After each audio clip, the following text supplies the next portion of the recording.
I'm Bruce Buffer. It's time for the Anthony Gorgano Show!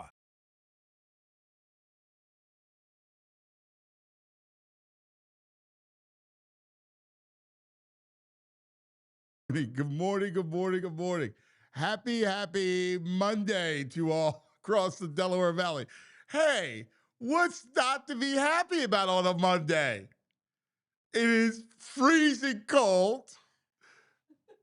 The streets are still iced over. It's like driving on the other side of the moon. Every team has issues. Oh, it's Monday. Mother father.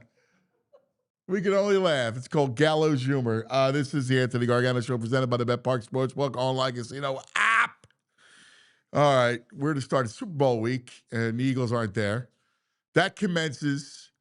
You know what's funny? I have so little interest in the Super Bowl festivities.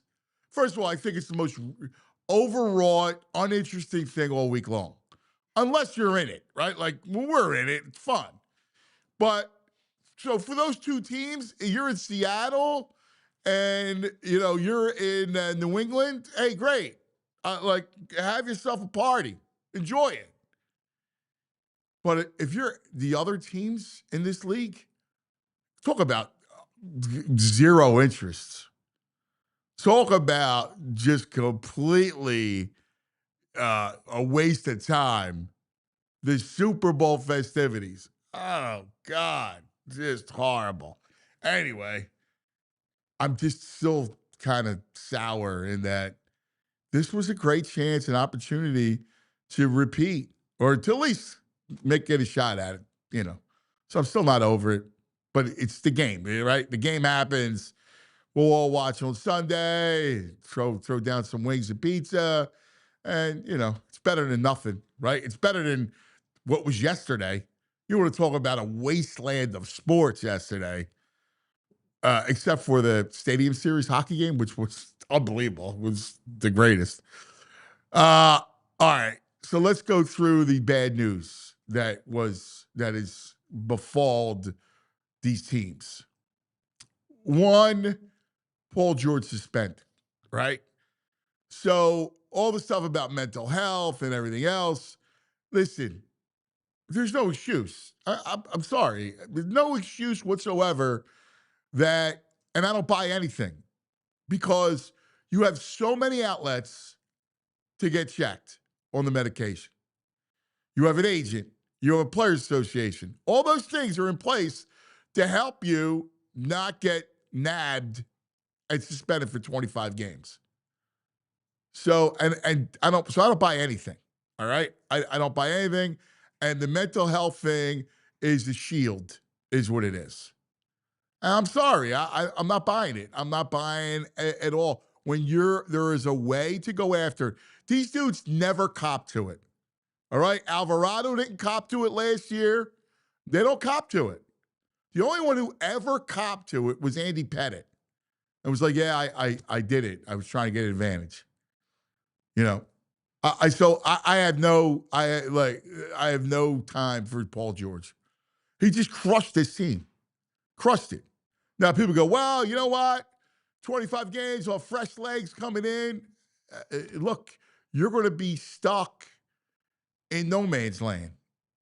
You need to get at least the top. I think you need a top 4, top 5. You got to at least, at the very least, avoid the play-in.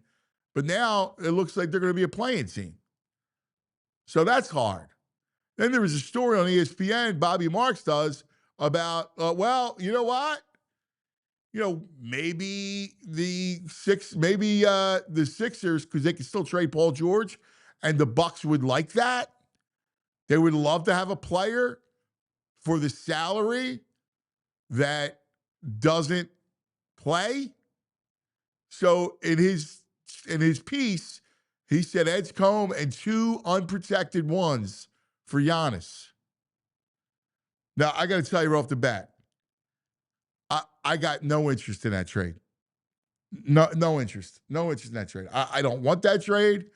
I want Edgecombe. I want the picks. I'm not going all in on Giannis, Joe, and Maxey. I just can't do it. This franchise has taken my soul. This franchise. If you think about what has happened during this time, like Saturday, we celebrated the 0-1 Sixers. Now, I love the 0-1 Sixers. I do. I love that team. I love Pat Croce. I talked to him this morning. He's the coolest, man. I love Pat. I love AI, right? I love that team. They were fun and everything, but we're still celebrating it. Like, we're still celebrating a team that didn't win. Like, they didn't win. And that goes to show you the ineptitude of that squad, of that franchise. Like, it's bad that we're celebrating a finals run in which they really weren't close to beating the Lakers, right? Like, hey, game 2, who knows? You had them on the ropes. You're up 15, third quarter. But ultimately, they got boat raced in the finals. I mean, I know they won game 1, step over. It was great. And I love that team. Love them. But like, this is what we're relegated to. Celebrating these moments, non-title moments. And then if you just add all the ridiculousness that has ensued over the since then, all right, since that moment in 2001, all the mistakes and picks and hold your nose and all this stuff, Larry Hughes, Ben Simmons, all this stuff in between. God, Bynum, ugh. It's just, and Paul George, it just never ends. It's a cursed franchise. And I love them. I got a Sixers tattoo on my back. Love them. But boy, I mean, I can't go back to 1983 anymore. As much as I love Julius and Andrew and Maurice and Bobby Jones and Moses, God rest his soul, and Billy C. I mean, we can't just keep going back there, right? Like, this is what it is. So you got that situation. And again, just to reiterate, Giannis is a great player, superstar, the whole thing. I'm not rolling the dice. And I worry that Morey will. When the prudent thing for the franchise is you keep Edgecombe. Edgecombe's going to be a star. I feel it. He's just a baby, just starting to play the game. Do not trade VJ. Do not trade him. It's a mistake. Just going all in, take a shot. Well, look, OKC's vulnerable. No, they ain't. You saw him last night at Denver. Roll the Nuggets. Everybody's like, oh, this is a big showdown. The NBA on NBC Sunday night. A, it's not football. And B, the OKC's not vulnerable. All right? And I'm not risking that to go make another finals.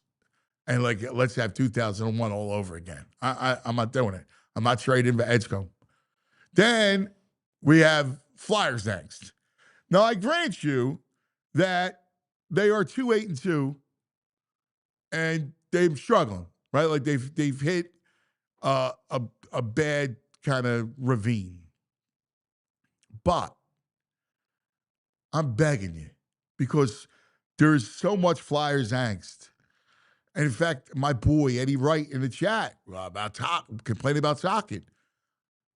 I'll be honest with you, I don't know what he said that was wrong. I really don't. Michkov came in. He was not in shape. Michkov comes in. He's not eating right. He's not, he's got to be right now. And that's not uncommon for a young player. That's stuff that happens. You have a great year. Maybe you're not in the best shape. You come back. Like, that's part of the growth and maturity process. You got a young potential superstar. You got to make sure that if he goes all out of the lines, you put him back in the lines. And that's all he's doing. And I think it's right. The minute you kowtow to him, you're going to create another Embiid and Simmons who are entitled. You can't have your stars entitled. It's a problem. Look what it did to Ben Simmons. It killed him. They coddled him. He had power, and it didn't work out. Look at the early years of Joe.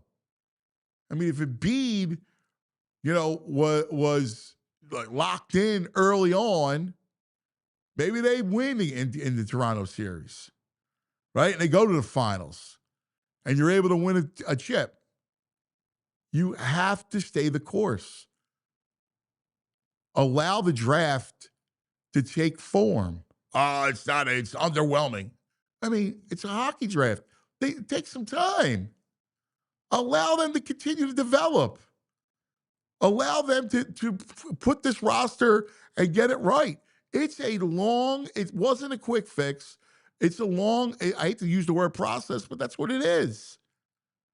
And you got to have some sort of patience with it.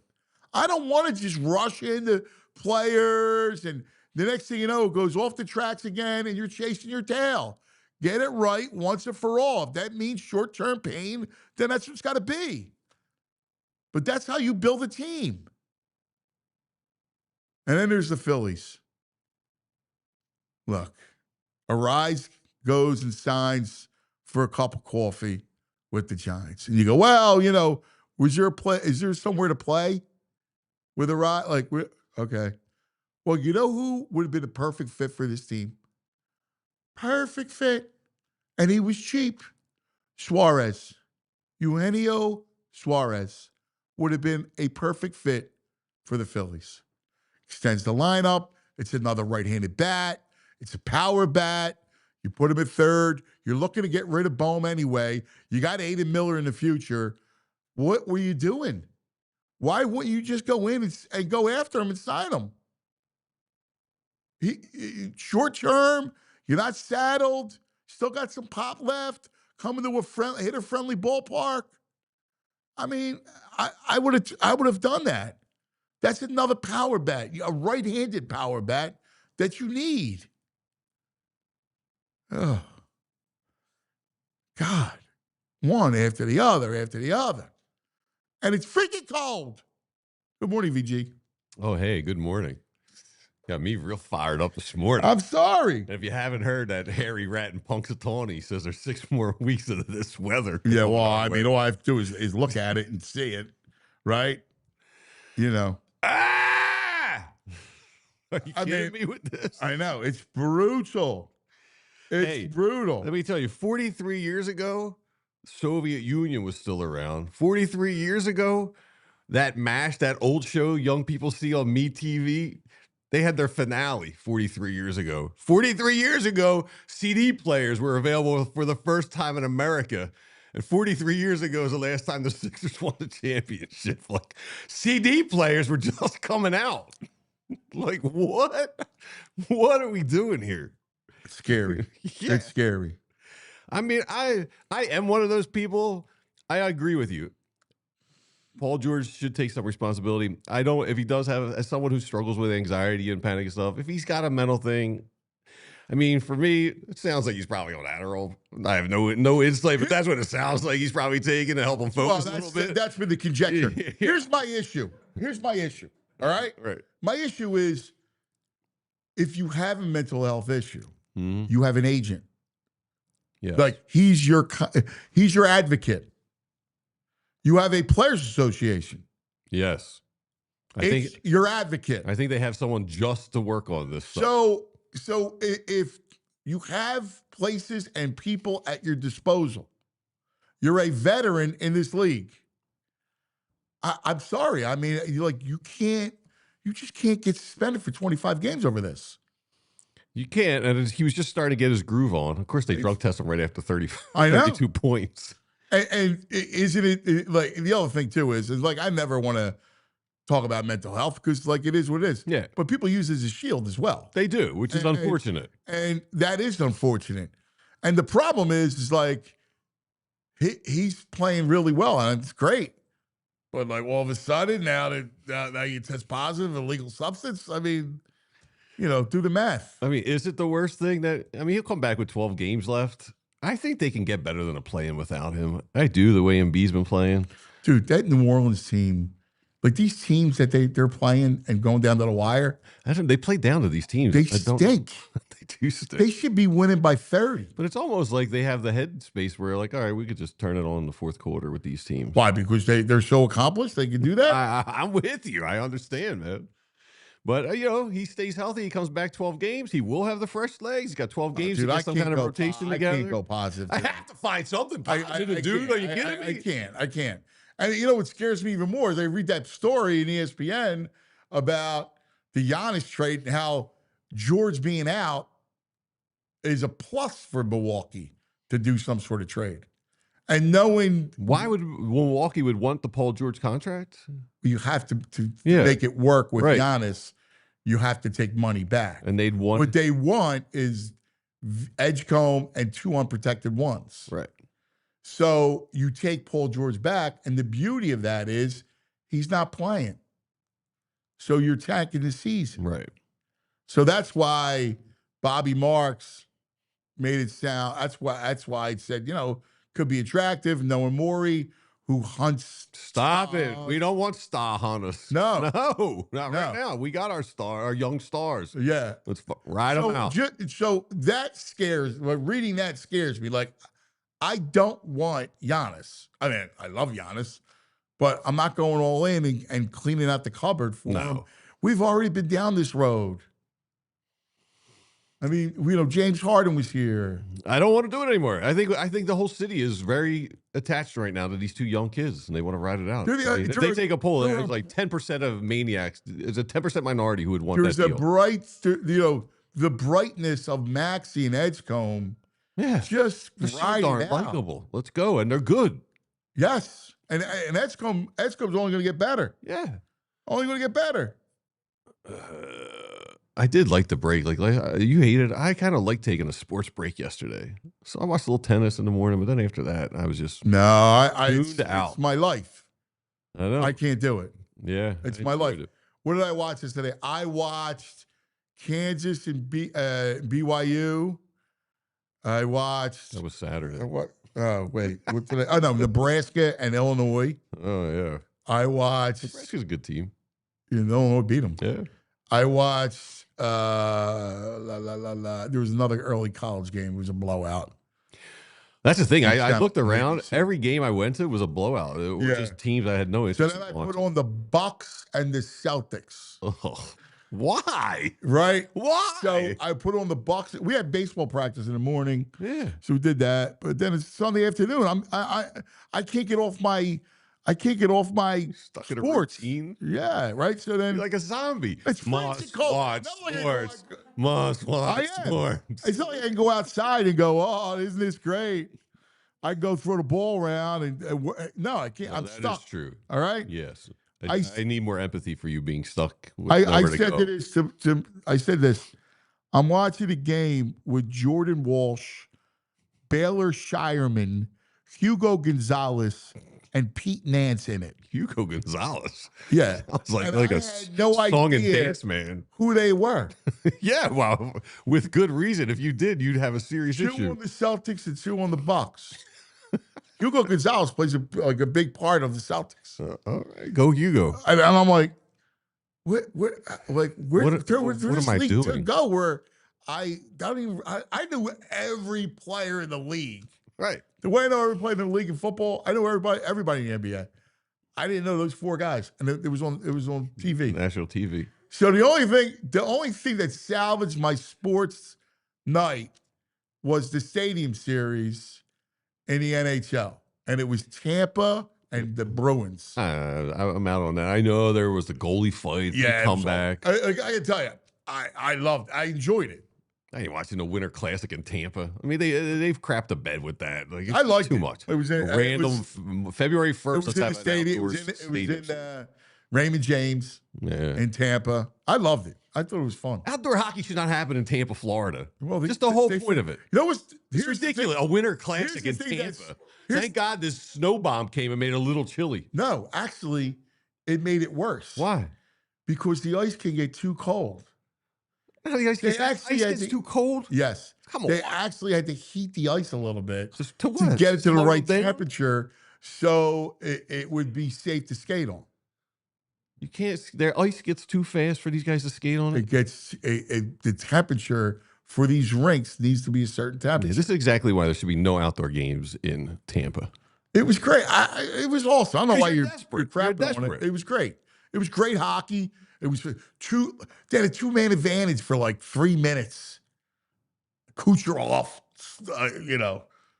It was great stuff. I gotta be honest with you. I You could love say watching the Bruins. and then the goalie fight. I mean, listen, I don't know what to say, man. I mean, there's no football. What do you want me to do? All right? Nothing. I'm a loser. I got nothing else. I guess. I feel, yeah. I mean, like I'm stuck in the house. There's You nowhere gotta to get go. into like jigsaw puzzles or something. You and Tam should get a big table, No, do some jigsaw puzzles. that's not- Sports jigsaw puzzles, obviously. I'm not a jigsaw man. No battleships. I'm or not. anything. I'm not a Yeah. jigsaw. I'm not a jigsaw guy. That's not me. I'm not a jigsaw man. All right. I mean, I good go- for your time. listen, Works the brain. If there was something else that was out there that I could do, I would be happy. Super Bowl I, jigsaw puzzle, Super Bowl I. I'm out. I have no interest in the jigsaw. I'm out. And I'm out. I went Hacks this weekend. Great show. I just got into it. Blew through the first season. Did you? Yeah. That's good. Yeah. Spent a lot of time with Hacks yesterday. I watched I loved it. The Big Fake. What's the big fake?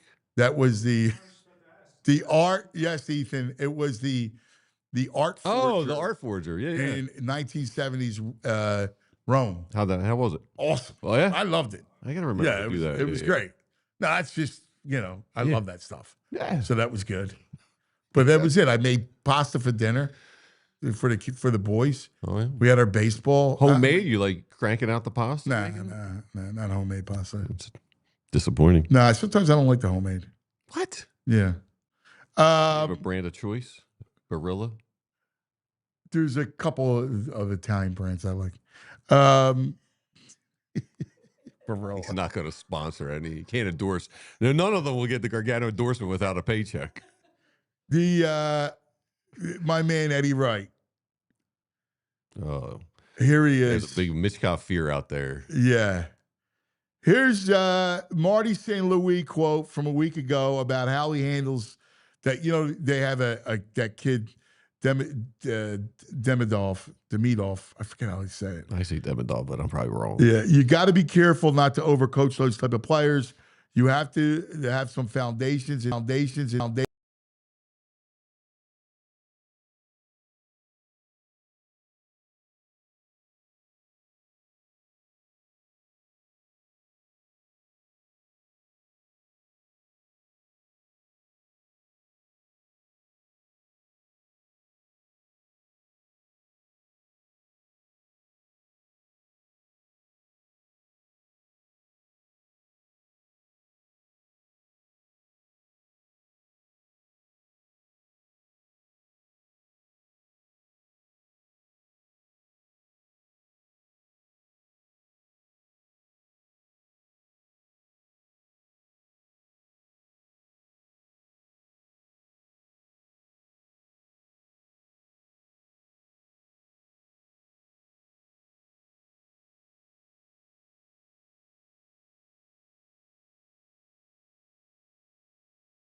like developmental wise over the years, they have some people who haven't. Stand like from they England. thought. We can't hear you, cuz. We're back now. That's good. Thank you, Sammy. Thank you, Eddie. Anyway, we're just talking about the Michkov thing, and I'm Team Tocchet all the way. I think I don't want to have Ben Simmons 2.0. I think young players and young people in general need to have a base. You got to make sure they have their base, and now's the time to be heavy-handed with them. I don't think he's got the makeup to become a Ben Simmons. But yeah, if the guy's out of shape and they're inferring his diet stinks, and he might not be on time for treatments. I mean, listen, I'm not saying he's Ben Simmons to the T, but I don't know if the kid all of a sudden doesn't want to work. All of a sudden you're in the United States and you got Chipotle. As he's getting more comfortable with the language barrier. Listen. Look, you got your. Man, I always feel like I'm eating healthy when I eat Chipotle. You know my point. You get my point. Like you go, oh my God, I'm like in the culture. It's fun. It's nice. Yeah. All right. Like the kid still needs to be guided. And he I forget what the exact wording, but coming out of the corner with the puck. Tocchet's like, I've never told him not to do all that stuff. He's just not winning those battles right now. He said it. He's not winning, not quick enough to win the battle. And his game is he's got to be fast. He's got to be quick. Let me ask you this. My buddy, you've met Bobcat. He can drink himself into zombie mode. But he's a good hockey guy. Yeah. He's like, I don't know. He doesn't see it with Michkov because of his speed. He said, is he better? Is he a Vinny Prospal? Oh man, don't tell me. Is that what he is? He's got really good creativity. I know. He does. He's got great creativity. He knows where to be. Like he thinks the game like second nature. I know. Last year wasn't an aberration. Listen, that's what he is. He really is a one-way player. He's got great vision. This is why he's not Vinny Prospal. He's got incredible vision. The kid's got amazing vision. He's got great timing. Like, he does. I'm with you. I thought that, but I was like, all right, this guy I know respects hockey, but nah, not drunk. I mean, listen, last time I was with him. Hey, you like football? What do you think of the Eagles? What? What do you think of the Eagles? What are you talking about? Oh my God! And we got to get back to the Phillies. I mean, the Phillies, they're an embarrassment. Dombrowski's offseason, and if it's Middleton, $15 million for Eugenio Suárez, him and JT combined are what you would have paid Bichette for 1 year. Like, come on, what are they doing? What? I don't understand. $15 million for a guy with 49 bombs last year. Can you understand the argument against it? No. He strikes out a lot. Okay, great. Here's the other thing. You're dying to get rid of Bone. You need to change. You're coming back with the same three of that group. You got to change something, right? So you bring Suárez in, you get rid of Bone for whatever you get for him, and you got Aiden Miller as your future at third base. 1 billion%. I mean, how hard is that? This seems ridiculous. We're going in right now with a third baseman nobody wants. Like nobody. They can't give the guy away. I'm like, it baffles me. 49. He probably hit 56 Citizen Bank Park. Listen, if he hits 40, right? Yeah. If he can hit 35 to 40 bombs within this lineup, you've protected Bryce. Yes. I don't, dude. Right? Like, I was so incensed when I saw that. You could go Turner, Schwarber, or I know, well, Bryce wants in second, right? Or third. However you want to do, Schwarber lead off, and then Turner second, and Bryce third, and Suárez four. Like Suárez, like I like Garcia, but he can't be hitting cleanup. No, I mean he's going to, but it's not what you want there. Oh my God! One of these teams, somebody help us! Oh my God! And I was saying, Vic is like reconsidering now. They ran a piece yesterday. Nah, I don't know about that. Who wrote that? It was in the Inquirer. I think I saw that. Jeff? Oh no, it's no. Let me get it right. Kemsky, Philly voice. Yeah, I mean, if I told you I heard from very good people, in fact, Yeah. one of our people, I've heard it from 3 different people, but one of our people said, call them up. And his answer was, nothing to report here. Well, I guess Kemsky's saying there were sources said that Fangio was convinced to come back. And then Kemsky reached out to them to ask if he was the D coordinator for this year, and they wouldn't comment on it. Well, I mean, listen, I mean, I heard it 3 different times that he didn't want to, that he was thinking about retiring. He had done it last year, and he went and played golf. He was in California, played golf to think about it, and they were thinking about going break glass scenario to go to Schwartz, right? And he's a Gannon. Right, yeah, and Gannon, yeah, but Schwartz, Yeah. and Schwartz was going to be the guy. And they said, and then Vic was like, reconsidered. And that was that. Yeah. Now, that was Thursday, Friday, whatever day it was. Mm-hmm. So I'm going to take it on its face value that he hasn't changed again. Could he change his mind? I guess so. But, I mean, I haven't heard yet. I heard that again, my man, I'm driving home Thursday night from basketball. Mm-hmm. And I get a phone call saying he just got off the phone with Vic. Let's go. Cool. All right. That's what happened. Like, see this? That was Thursday night. See Thursday? Yes. So I'm just saying what's out there. I'm showing you the phone Yeah. call from the guy. His name's there. Yeah. Anyway. Happy Monday. We got Fran. I'm so excited to talk to Fran. I can't wait. I'm going to hit him up about this AFC, NFC flag football game this week they got going on down there. Yeah, I'm out on that. I'm definitely Shaq's Funhouse Party. I'm out on all that. Like, that's a waste of time. Michael Rubin's Fanatic Party. A lot of fun stuff down there this week. Listen, I just want football, man. By the way, we're in Spain. Dude, they're everywhere. Oh, Eagles are going to Spain? No. Well, the Bears are, and the Eagles are on the Bears schedule. All right. You never know. I don't think so, but you never know. They're everywhere, though. Anyway, 9 games overseas. Let's take care of some business, shall we? Let's talk about the Bet Park Sportsbook online casino app. Well, they are running something incredibly cool, all right? For the big game, place a $25 wager, and as many as you want, $25 wagers, and you get an entry into a contest where the grand prize winner, season tickets to your home state's team. So if you're in Southeastern PA, Birds for 2027. Black and gold on the western side. You're in Michigan, Lions. You're in Maryland, the Ravens. So, like, that is so cool. Just place a $25 bet on the big game. It gets you an entry, all right?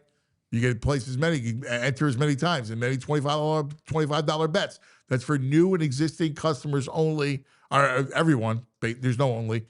BetParks.com has all the details. Got to be in PA, New Jersey, Michigan, Maryland. If you have a gambling problem, please call 1-800-GAMBLER. You got to be 21. The Bet Park Sportsbook online casino app.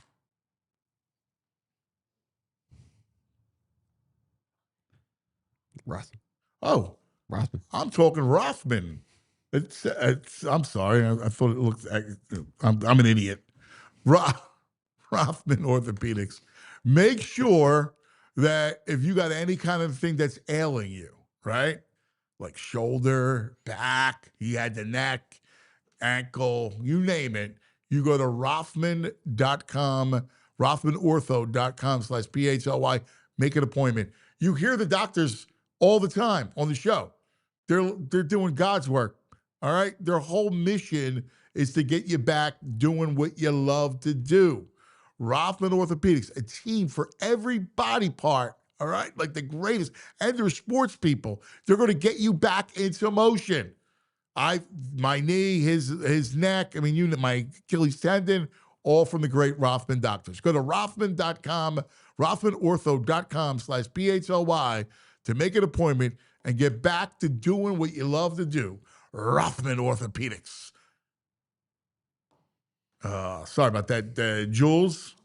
I saw Xfinity Studio, like up top, and I'm thinking Xfinity, like, that was in my head. I like to be forthright.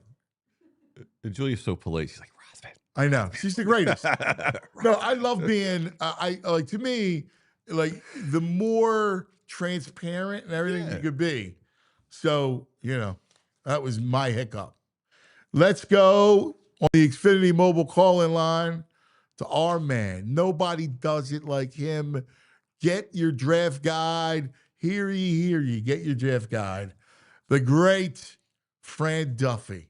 They do not crave food nor drink for nourishment, for they exist solely on the glow of the all-22 monitors. They are the Leatherheads, and he is Franny Films. Mr. Films.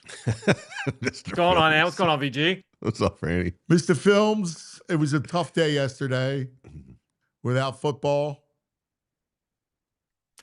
I know, just gearing us up for the cold off season. But we got one more on Sunday. We'll get ready for that, and then we'll be talking about how all these teams are going to try and get better. Yeah, I know. I know you love the off season, and part of me, I like it, but I'd much rather have games. I just love the game. Like yesterday, I had baseball practice in the morning, and then I'm just twiddling my thumbs. And I can't find anything to satiate me. Awful. He needs help, Franny. He needs help. Let's go. You were down in Mobile. Before we get to some draft stuff and everything else, let's talk about Grizzard and the Mannion. All right? Because I guess what? I'm excited for those two. I think both can help. I think Mannion is a bright mind. I talked to a ton of people across the league. And, do I think the Eagles are early with him? Yeah. I like being early on a guy that's smart and a guy that I think can develop into a pretty good coach. Yeah, we heard Jeffrey Lurie say this about Nick Sirianni, was like the idea that, hey, we want to try and be a year early. We're hiring him for the coach that we think he can be, not for the coach that he is right now. And I think that same kind of logic would apply here to Sean Mannion. I'm optimistic. It's impossible to know on the outside, right? Without having heard, like, all right, this is what my identity is going to be offensively. This is what I want our approach to be, all of those things. And we'll hear from him, I'm sure, in like 2 to 3 months for the first time as the offensive coordinator on the record. But I think when you're looking at Sean Mannion and some of the coaches that he has worked with and played for, it stands to reason. All right, this is going to be like the Shanahan McVay style of offense where it's under center. We have more play action, more motion. I'm excited. I'm excited for what this will look like. I like the fact that you take that, that hire and you pair that with Grizzard, because while Grizzard comes from Tampa Bay, he worked very well with Liam Cohen. Liam Cohen with that same tree, right? And so it's not like we're plucking guys from, this offense was good and that offense was good and this offense was good. Let's just bring it all together and have a melting pot. You have guys that come from similar ideologies, and a lot of the nomenclature will be the same, a lot of the language will be the same. So Sean Mannion, this is his first time kind of setting the tone for the offense, but Grizzard did it last year in Tampa and tried to carry that torch from Liam Cohen. So just having a little bit of experience there. My guess is they're probably not done. You would have more insight into that than I would, but I would think that they're going to continue to add on this offensive staff as well. Yeah, I do, and I do. I like it. I just think. No, I'd like to see a really good kind of veteran quarterbacks coach. Right. I think you need that. But I'm excited in that direction. I do think I'm happy that it's not a retread, a guy that I think is just a guy because he's called plays before. So I think from that standpoint, it's good. Yeah, and look, it is risky on Mannion's part. Like Mannion is definitely putting himself out there because he would have been one of the hot names a year from now, right? In terms of being able to kind of rise that ladder. And if things don't go well here, there's who knows how it could go, right? And so I do think that he's taking some risk, but I think that at the end of the day, this is a great opportunity for him to really kind of prove his wares and show like, yeah, I'm going to be one of these hot young play callers in the NFL. So I would believe that Mannion would have a little more of a leash here, if that makes sense. Like if things go bad and they move on from Sirianni, I can still see Mannion being a part of it. Like, because here's the thing, they're never going to go get a coach who's going to come in and run the franchise. This will always be a front office team. So if they were in the market for a new head coach, something tells me that Mannion would, unless it's a disaster, would have some degree of safety. Yeah, and that's the thing is there's a lot of different there's varying degrees of the negative outcomes, right? And so if it's a 8-9 season and this team falls very short of expectation, or if this is like obviously much worse than that, then you would say, all right, we're probably not going to bring anybody from that group back. So but look, I think the boom bust factor. I appreciate the willingness to be aggressive in that matter here, as opposed to, hey, we're going to bring Matt Nagy's going to be the offense coordinator, or we're going to hire Jim Bob Cooter to be the offensive coordinator. I think that going out on a limb this way is the way that I would have approached it as well. I was surprised because I was pretty happy about the Grizzard thing too, and then Baldy kind of came in and he's really Tampa connected, and he was like, Baker had a bad season. Didn't look good. Their offensive line was wretched. And their receivers were hurt, which I was surprised. So, Franny, you watched the films and stuff. You watched was bad, little Tampa film. What did you think of the passing game, like the way they set it up?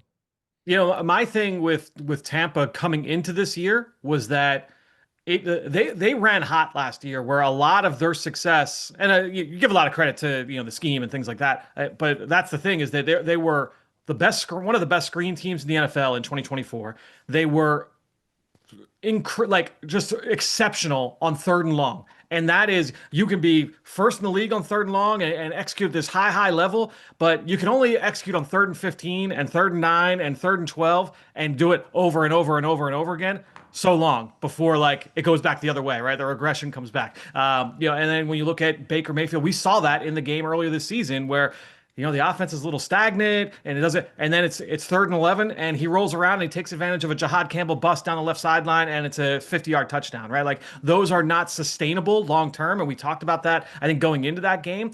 And he turned Baker Mayfield turned into a pumpkin a little bit by the time he got to midseason. And obviously, Grizzard, was on the short end of the stick there in terms of what that decision was at the end of the season. But I don't know that I would put that completely on him. I think that at the end of the day, Baker Mayfield is, probably in that middle tier of quarterback in the league. And the offensive line, as Ant pointed to, got banged up. That receiving core was decimated with injuries.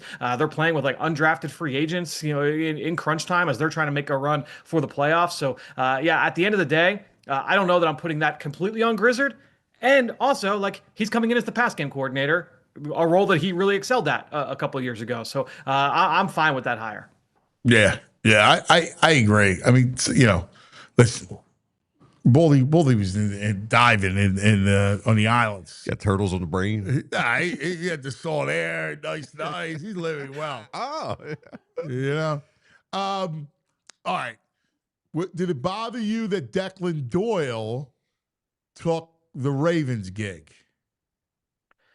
Yeah, I mean, that was when we first talked about this coaching search, right, for this role. It was all right, what are some of the roles that were definitely head and shoulders, if you're talking about offensive coordinator, that you would put above the Eagles.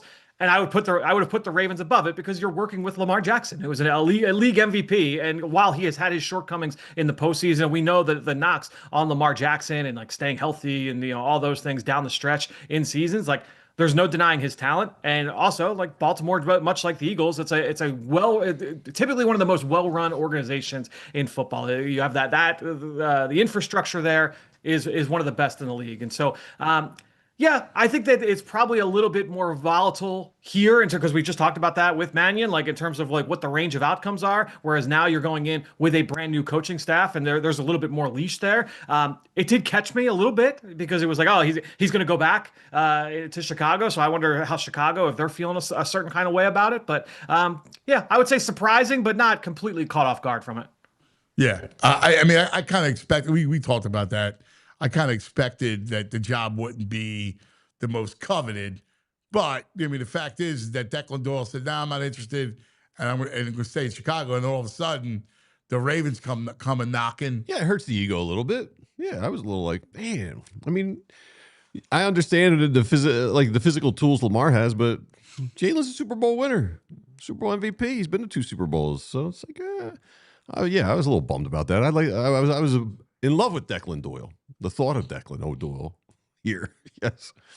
But yeah, you know that would have been like how most fans were, Declan Doyle's, yeah. Declan O'Doyle, like all the different iterations. Doyle. Yeah. Well, Mannion's going to have problems. It'll be Manions. It's going to be all over the place with Philly fans. Yeah, we butcher names. It's amazing how we butcher names. It's unbelievable. All right, what did you make of the remaining hires as the Raiders and Cardinals both get coaches? I mean, honestly, watching the NFC Championship game last weekend down in my hotel in Frisco at the Shrine Bowl, getting ready, anxiously waiting to see if my flight was going to get delayed going out to Mobile. Hearing Tom Brady just glow anytime he talked about Clint Kubiak, this was not surprising whatsoever that was the hire. You kind of say like, all right, like I think that he knows who he wants in that, because all he could talk about was this scheme and how good the scheme is and how well run the offense is. And so not surprising that Kubiak ends up with the Raiders. And I mean, the Cardinals, like that's tough. To me, that really speaks to ownership, that it just took this long. And they were turned down by so many of these. People were, panicking about the Eagles for offensive coordinator. To me, like that search down in Arizona, like out in the desert, that was, and our guys out at PHNX have done a great job of cataloging it, and just some of the issues that ownership has presented for them in this search. But at the end of the day, Mike LaFleur, it's kind of a similar kind of situation with a Sean Mannion hire, where it's like, all right, like. I thought he did a solid job and kind of got a raw deal when he was with the Jets, and he got shipped out because it was like, all right, they're bringing in Aaron Rodgers. I think that's a fine hire, and so we'll see if they end up being okay with it on the other end. Yeah, man, that's a bad franchise. Just a bad franchise. It's amazing when you think about these franchises, these Jets, Browns, Cardinals. They're just perpetually in a cycle of gross. There's a reason that bad franchises stay bad, and it's usually start to the top. Yeah, very top. It's the truth. All right, let's get to the game, and then I want to get to some what you saw down in Mobile. The game itself. Where are you at? I think it's going to be low scoring. I like both defenses. I think both offenses are going to have a little trouble. The fact that, New England's front and you got Christian Gonzalez, right? Like, I think they match up pretty good. Now, obviously, they can get Smith and Jigba free. They've done that. Yep. That's the genius of Kubiak. But I think New England's defense matches up, especially inside. And I think they're going to miss Charbonnet in this one, Seahawks. Yeah, to me, one of the things I like to do when I'm going into a matchup like this is, all right, let's kind of like confidence rank the 4 units, right? So both sides of the ball.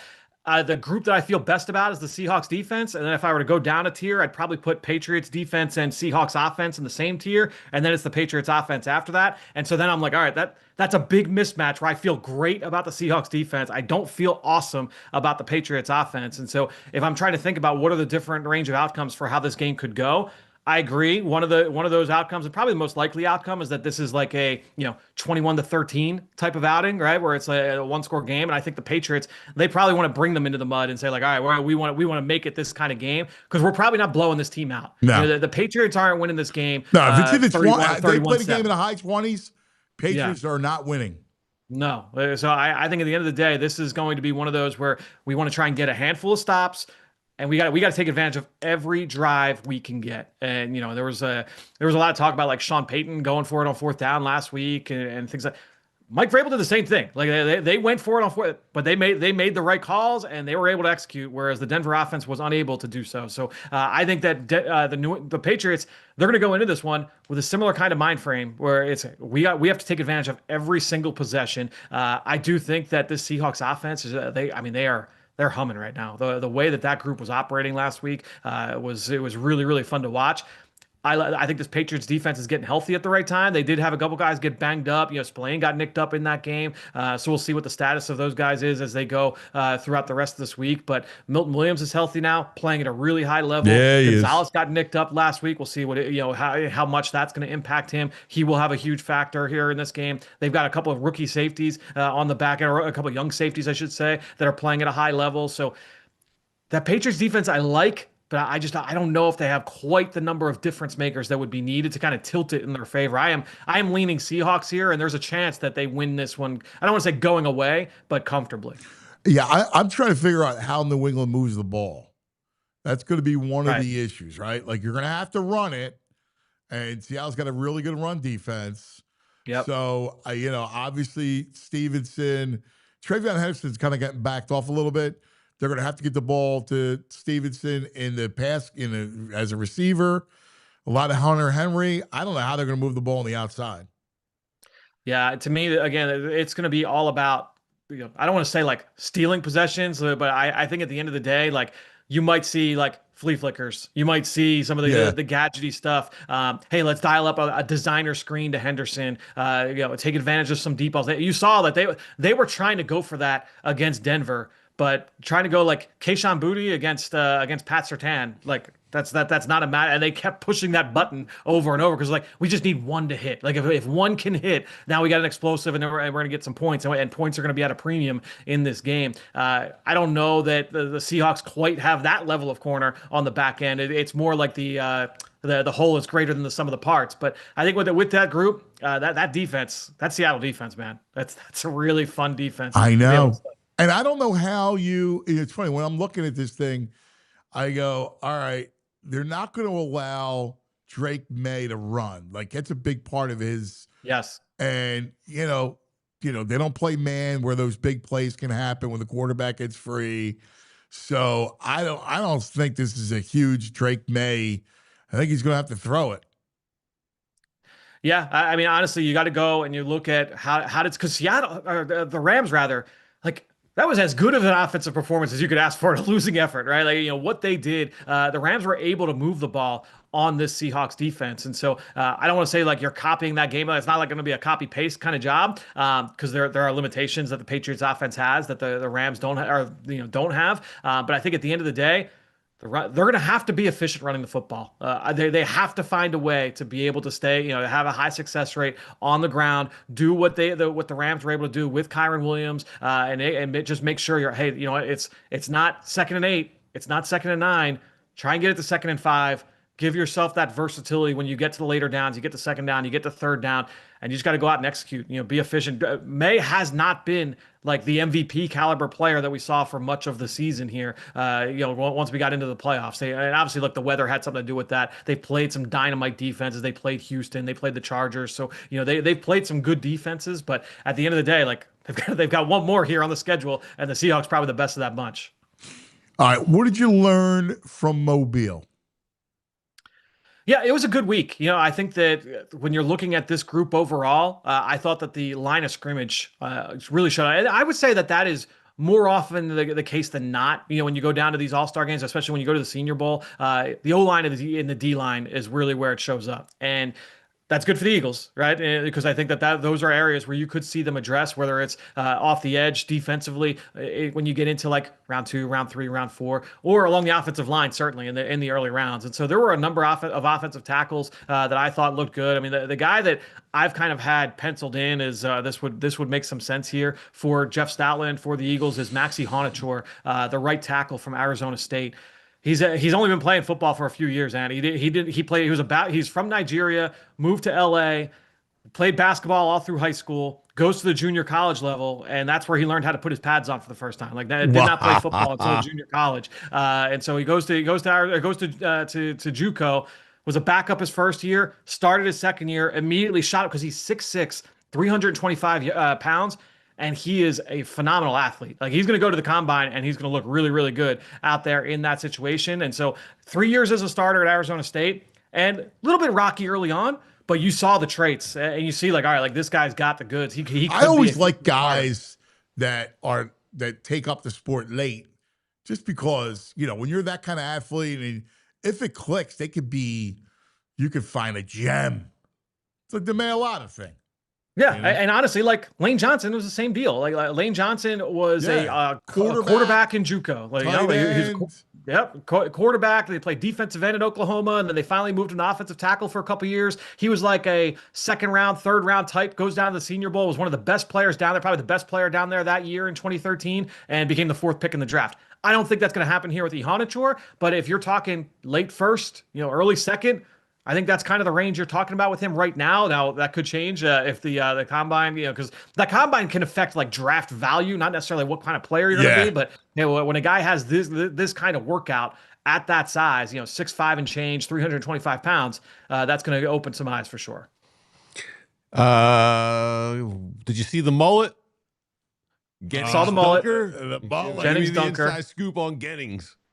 Yeah, Jennings Dunker, phenomenal story, like phenomenal personality, like an offensive lineman in a lot of ways. You go check out the Die-Hard Draft Guide. I've got the whole bio written up on him, and just see just a fun backstory. That said, like on the field, I thought he was solid. I thought he was a little bit better at guard than at tackle. And I think overall he's probably a better guard than tackle. The proven versatility is good. That certainly will help him. I don't think that the ceiling, like he's not typically what you see with the offensive linemen the Eagles have picked in the in the last decade plus under Jeff Stalin.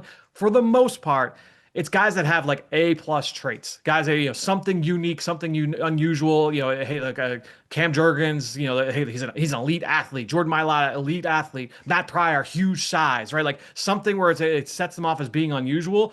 I don't know that Dunker is that kind of guy. The versatility is something that can be seen as unusual. It's like this guy can play a bunch of different positions.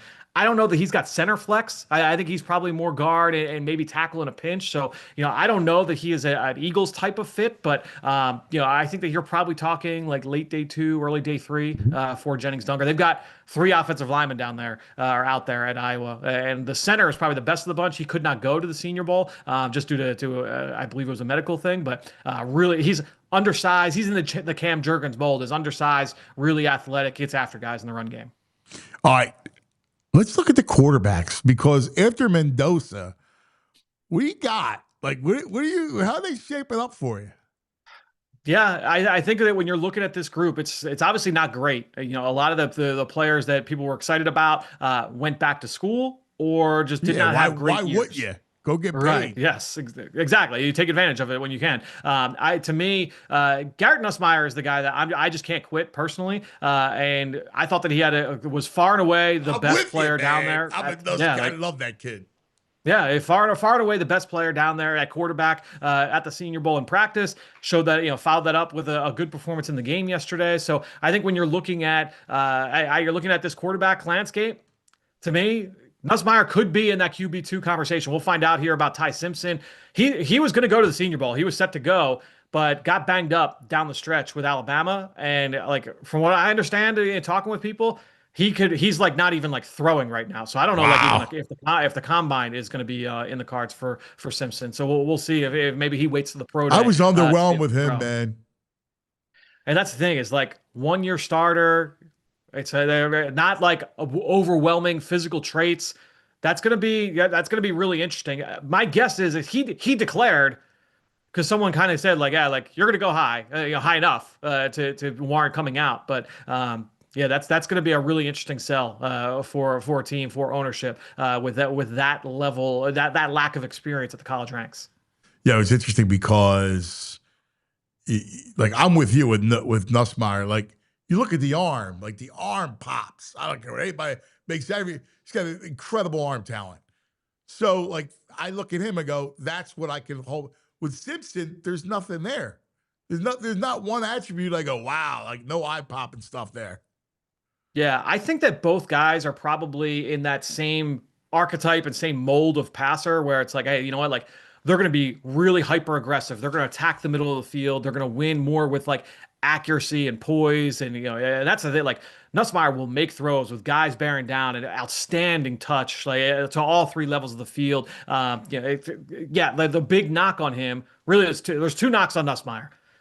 The injury, and not even like the injury this year, because he dealt with like an oblique kind of like a upper body kind of deal throughout the course of the year, and that affected his ability to throw consistently, like with velocity this year. You could see like it affect him on film. It's more about the knee. He's had like a history of knee stuff, and that you're wondering if that's like going to be a chronic issue moving forward. That's going to be the one big knock. And then after that, it's like, all right, like he has only started a year and a half as well. He took over for Jaden Daniels when Daniels entered the draft. And this year, you were hoping like he would cut down some of those like late throws in the middle of the field, boneheaded interceptions, and you still kind of saw them pop up. But honestly, man, like I'll take a courageous passer that's gonna, as opposed to someone that's just gonna completely be, I'm gonna avoid turnover-worthy plays. Like I'm just gonna be super cautious and check down Charlie. Like I'd rather see a guy be ambitious that way and understand like, all right, like these are the throws I can versus what I can't make. I'm a believer in Garrett Nussmeier, so I'm interested to see ultimately where he ends up. Yeah, I am too. Anybody else? Any sleeper got your eye? The one guy that caught my eye down there, and it's going to be interesting to see like how he's ultimately viewed, because this receiver class, it's another like good group of receivers. It's not great, but it's a good group, and it's deep throughout. This player is not going to go in the second round, probably not going to go in the third round. Tyron Montgomery from John Carroll. Yeah. Right? So small school, and we know John Carroll because they pump out like future GMs and offensive coordinators and head coaches. But this kid, I had no idea who he was when he accepted the Senior Bowl invite. He was on my list because he was on like a Senior Bowl watch list, but I didn't know anything about him. From what I understand, I got to write the bio up still, but from what I understand, he was going to walk on as a LSU basketball player. This was like pre-pandemic. And because of the pandemic, he ended up saying, all right, that kind of fell through. His mom got sick, so he had to move home. He was going like to junior college, and then it ended up, he was like a whole like long path to, all right, I'm going to commit to football. And because he like transferred so many times and changed majors so many times, he lost Division I eligibility, so he couldn't play FBS. So he had to stay at lower level. So he ended up staying at John Carroll. And the first day, like walks out there, I'm like, yeah, this kid looks the part. He belongs, and he's making catches down the field against some of the best corners down there. Again, I think you're talking more mid-round, but he was a player that kind of caught my eye down there. That I thought, all right, this guy is going to get drafted, who I knew nothing about. Yeah, I somebody else told me about him. Is he fast? Because I'm looking, he's only like 5'11". He's got some juice. He's like a player when as soon as he walked out in the practice field and just see how he's built, you're like, all right, this guy is built for like straight line linear speed. He's kind of like high waisted, big glutes, big quads, skinny calves, like looks like a track guy. Just the way that he moved, I was pretty impressed. I liked what I saw from Tyron Montgomery. But again, you're talking like mid-round pick. He had a really good arm too. Yeah, I mean he's got the ability to make those plays down the field. So I was intrigued by Tyron Montgomery. Interesting. Well, buddy, I don't know. We got I like this game. It's an anticlimactic Super Bowl. It is. It's like it is. Like I'm trying to get juiced up for the game, and I can always get juiced up even if the Eagles aren't involved. Like good Super Bowl. These two teams are. I'd rather watch the Rams and Seahawks play again. Yeah, right. I would too. Yeah. I mean, after what we saw the first three iterations of that, I don't blame you. Who are the boys invested? Like, do they have a rooting interest? They like Seattle. They like New England. No. Yeah, no. that's. No, I mean, you're waiting to see commercials. Mosman went to school. They had to wear purple. Okay. I don't know. It's, the schools are Groundhog Day purple. Who knows? He had to wear purple. So he goes to school in a Flacco Ravens jersey today. Oh, man. Now, I like, because of Joe, I had a Joe thing for him back in the day. But, man, I asked him about this one. He's like, nah, I don't really, nobody likes Darnold and nobody likes Maye. So, it's tough, man. Yeah, I'm excited for it. It's one final game before we dive into the offseason. I mean, listen, I'm into it. Like come Sunday, I won't watch any of the week-long stuff. I'll be aggressively uninterested in that. With the game, I mean, obviously I'll be glued into the game. Yeah, no, and it's look, and then we get into like I said, it's better than no football. We just experienced that yesterday, so we'll get that Sunday, and then we got 6 months until we're back at it. I mean, I'm ready for let's go. What's the Ireland game this year?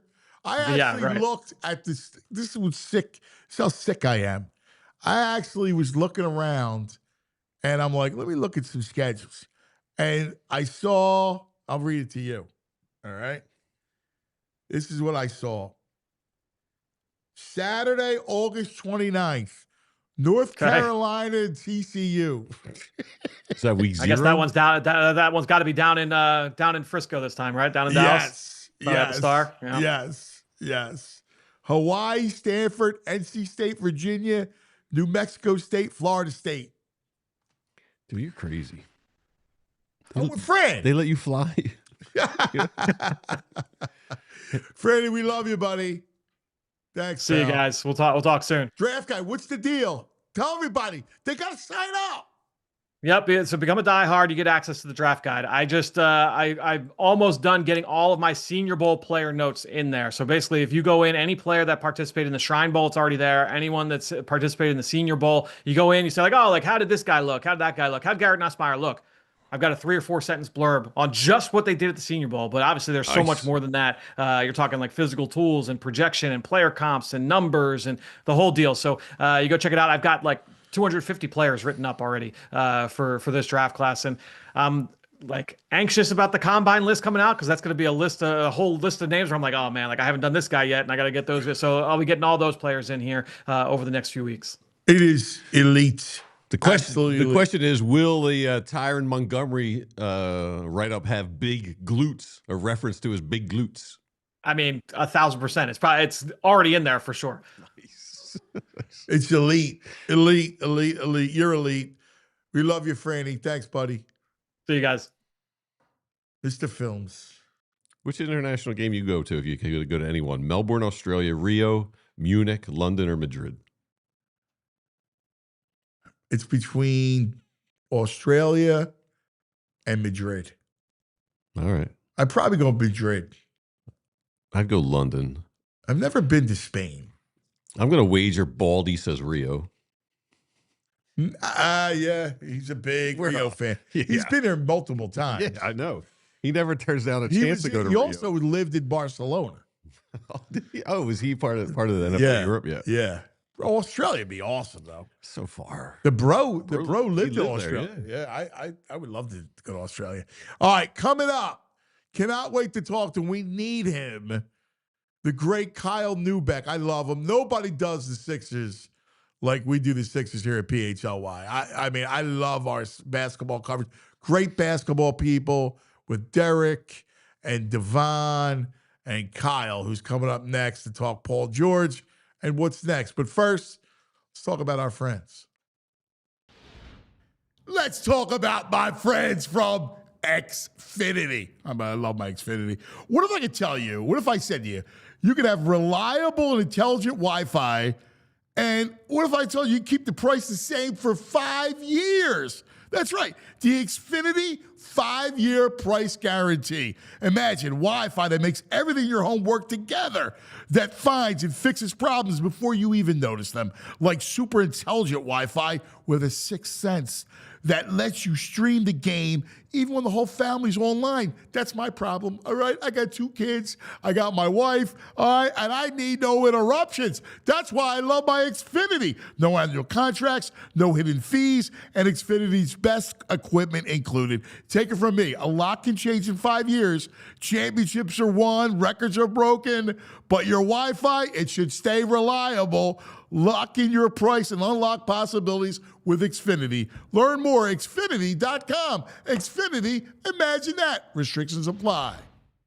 Everybody's got their favorite hard tea, but have you ever turned the can over to read what's inside it? You can't. You know why? Because they don't tell you. They don't want you to know. They're hiding what's inside the can. Crooked Tea, totally different. Crooked Tea, they don't hide it. They brag about it. You know why? Because Crooked Tea brews real USDA organic tea for real flavor and it's got 0 sugar. There's no fake junk hiding behind the label. What you see, that's what you drink. Next time you're at the store, try it. Try it if you don't believe me. Flip the can over. If you can't find the ingredients, you know what you do? You put it back on the shelf, and then you grab a Crooked Tea. 0 sugar, real tea, and it's fully transparent. You know it, Philly. Real recognizes real. So why drink the fake stuff? Crooked Tea. The only thing better? The strip sack in the Super Bowl. Visit crookedtea.com to find a store near you. All right, VG. Thank you, buddy. Let's talk a little hoop. Yeah, let's do it. He does it. He's the best. Kyle Neubeck on the Xfinity mobile call-in line. Hello, my brother. Thank you. What's happening, pal? How we doing, fellas? Happy Monday to everybody. Well, great. We're just doing great. Down. Kyle, listen, I love you to death. We have an incredible Sixers. I'm so proud. I love you guys. You know how I feel about you guys. I'll scream it from the rooftops.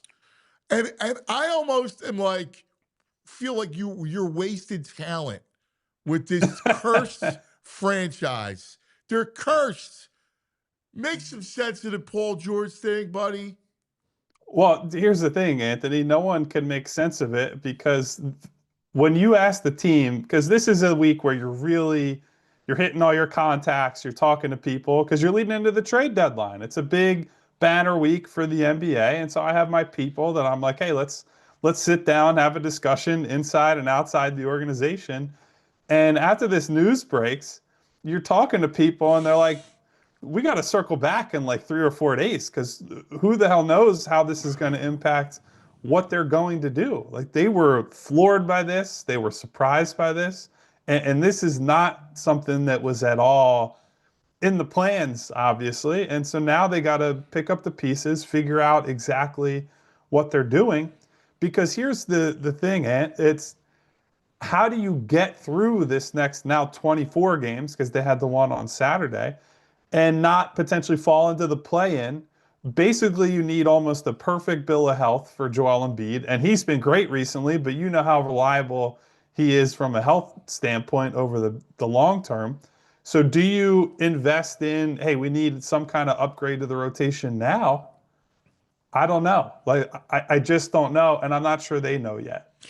All right, let's start with George. And I mean, the thing I keep going back to is, you know, you have an agent, you have a players association. So, you know, the medication, we're all sensitive to mental health, but, you know, you have people to go to, organizations to make sure that this doesn't happen, which, you know, leads to all sorts of speculation and skepticism. Yeah, I think for me, it just comes down to negligence because this is a 35-year-old who's been in the league for a long, long time. Like, I think he's been in the league 15, 16 years at this point. And they give you a long laundry list of different supplements, different drugs of abuse, whatever. All the things that you cannot put into your body are on a list. And you have the resources to go and say, hey, is this a problem? Hey, is this a problem? Hey, is this a problem? And so, like, no judgment on if you're getting some kind of medication to treat something, cool. Go take care of it. Get the doctor's note. Go to the Players Association. Go to the league. You can get stuff like that approved. To me, it's just the fact that he was negligent in not going through all the steps that you need to do in order to get cleared. And I would have a lot more sympathy if this was like a VJ and a Dembona, guys like first or second year player, has not been through this before, but he knows better, man. Like, he's smarter than this. And so I think he owes a big apology to all these guys for not going through the proper steps to get all this squared away before he took it. Let me ask you guys this, because I work with musicians, some of which are wealthy and in another stratosphere, and they can't handle anything in the real world. Is this a situation where the players usually do this work, or is this fell through like his people, like his doctor? Does his doctor run it through the agency? Like, I can't imagine like a singer of a rock band would have no clue how to do this. Do these players know how to navigate this world, or is it their people who should handle this? I'm sure it's a combination of things. What I would imagine normally happens is like you see your doctor privately, that all that the patient confidentiality stuff is between PG or any player and their doctor. And then once the doctor says, "Hey, I think you need to take XYZ," then the next step on the player side or the management side is like, let's make sure that this is an approved substance. And if it's in the gray area, let's just make sure we get that approval before you take that, and then it ends up in a positive drug test. So I don't want to do too much speculation just because we don't know quite enough on the actual particulars of this, but I would say it's a really disappointing misstep from a guy who should know much better at this Yeah. point in his life and career. Well, and then the agency, to your point, like that's where your agents Yeah, I think this have falls to on. make sure. Like I remember, with Embiid, stuff like his medicine, that was all handled through the agent had Right. the assistant, and they was like, here, you have to take your medicine every day. Like it was like to that point. All right, let me ask you this. All right, because I saw a piece today on ESPN that said, "Hey, look, this news could actually work in favor of the Sixers if they wanted to do a Giannis trade, because Paul George being out for 25 games is something the Bucks would like." And it was Bobby Marks, and he said, "Hey, it was Edgecombe and two unprotected ones with Paul George to make the money work." I would not So want to do that. I do not want to trade Edgecombe, but he made the point that Morey's always star hunting. What are your thoughts there? Well, so number one, I have said many times on the show and in writing, VJ is the line for me. If you have to Yes. include him in a deal like that, I'm just out. I don't I think. know you have, and I love that, but I don't think that in this CBA cap environment that you can give away, even for a player as great as Giannis, players who are cost controlled on the contract while being as productive as VJ has already been in year one. Like he's been a net positive player as a rookie. Rookies basically just don't do that. He's been one of the driving forces of most of their winning. That just does not happen. I'm not willing to give a guy like that up. I also would say I disagree with the fact that PG is suspended, that this might make this easier, because in my mind, and from people I have talked to, I would think that a PG Giannis centric trade would require a team that needs PG to try to win right now. Like an example I would give you, Ant, would be the Golden State Warriors. They've been reported as maybe they're the favorite if Giannis gets moved pre-deadline. But let's just imagine a world where they get boxed out by the Sixers. They've had interest in Paul George in the past. Jimmy Butler is out for the season and out for probably the start of next year with an injury. And they are in need of reinforcements right now. Well, Paul George doesn't help you on that front. And they can't afford to say, hey, we'll get you back in late March, because they're the 8th seed right now in the West. They might not even make the playoffs. If you trade Butler and like other stuff to Milwaukee to try to facilitate a multi-team deal, you're probably not making the playoffs in the Western Conference. So I think this not only changed the on-court stuff for the Sixers, I think this actually makes a Giannis trade harder. Now, if maybe Bobby Marks is right and Milwaukee's willing to take him and then deal with it later, but I don't think that's the case. I think Milwaukee wants to clear the books in terms of salary, wants to be bad for the next couple of years, and I think all those things would require Paul going elsewhere. VJ, they definitely are interested in for sure. Well, I guess my counter would be, well, if you don't have him for 25 games, that helps me with my tank, and then I can figure out where to ship him after the season. But my point, I'm just afraid, like you, I don't want them to even think about moving a VJ.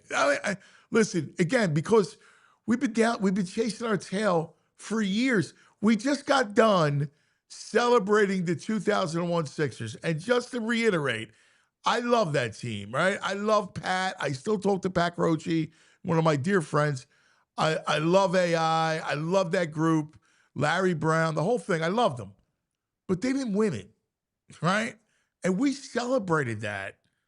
Like, that shows you how lean it's been. And the last 25 years with this team has just been one drama after another, filled with angst and mistakes and all kinds of, curses. Like, I don't want to go down that road of pairing Giannis and taking a shot. And by the way, this OKC's vulnerable nonsense is ridiculous, as they won last night easy in Denver. So I will just say this. You and I are mostly on the same page here. The only counter argument is Giannis is still an unbelievable player. And like, you're talking about a guy, that Bucks team ranks near the bottom of the league in every major category. And then when he's on the floor, they basically have the equivalent of the #1 offense in the league, because he's still just completely unstoppable as a physical presence. Now, I think one of the reasons that I would draw the line at VJ is that as Giannis goes into his mid-30s and you watch him accumulate a lot of these, like, that's a 4 to 6 week injury. He's missed time in the playoffs several times in the last 5 years.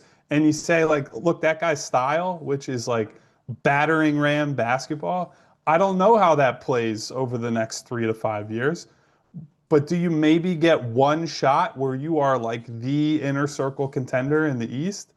I think you could argue that. And so I think if they were to end up pushing it all in, that's the argument, is that Giannis is so good, Maxey is so good, and even Joel right now is playing as well as he's played in 2 years. So I would understand it, even if it wasn't what I would probably do. That's what makes me nervous, is that I understand it. Like, I get it.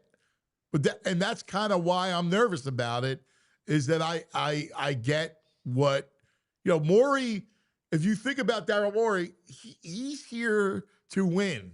He came here to win. It's as much as his own legacy as anything else, right? It was like, hey, you got to come in. You're the president of basketball ops. You got 4 GMs working underneath you.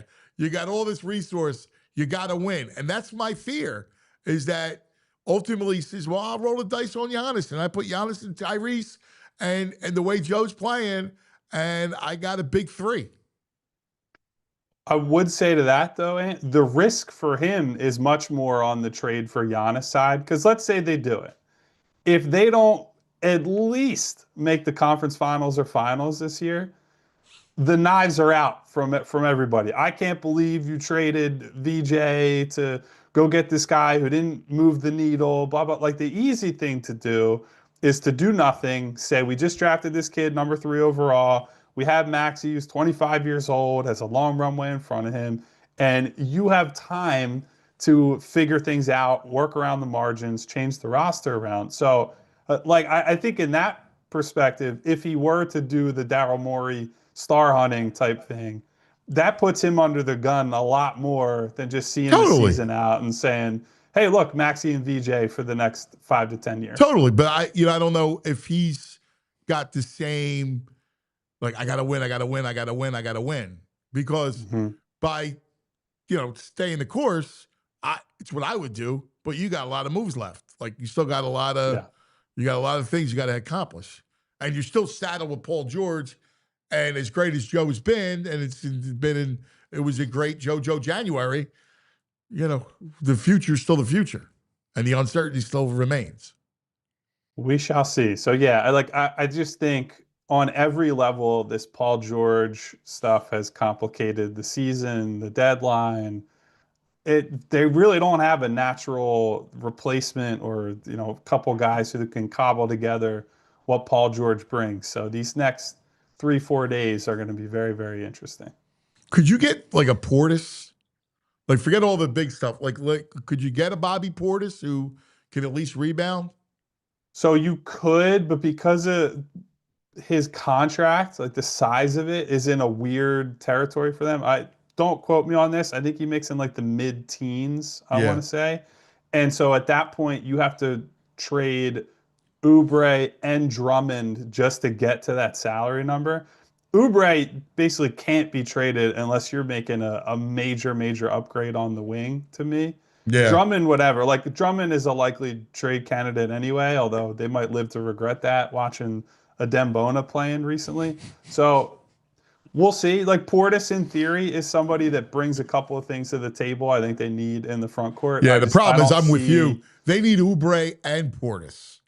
Yeah, and it's part of the reason that they probably need to get some sort of inflated deal with Quentin Grimes done in the offseason, because that was your path to trading for like a $15 million player, was you sign Grimes, give Grimes a raise, and then at the deadline you trade him to, wherever you can get somebody. So they really, if they're trying to make a trade, they're pretty limited to like the 5 to 8-ish $1 million range. And even then, I would expect they're probably more converting Barlow, converting Walker after they eventually get under the luxury tax, which I know everyone will be so excited about when that happens. See, my biggest thing is I don't know where you get a rebounder. Like, you can't win.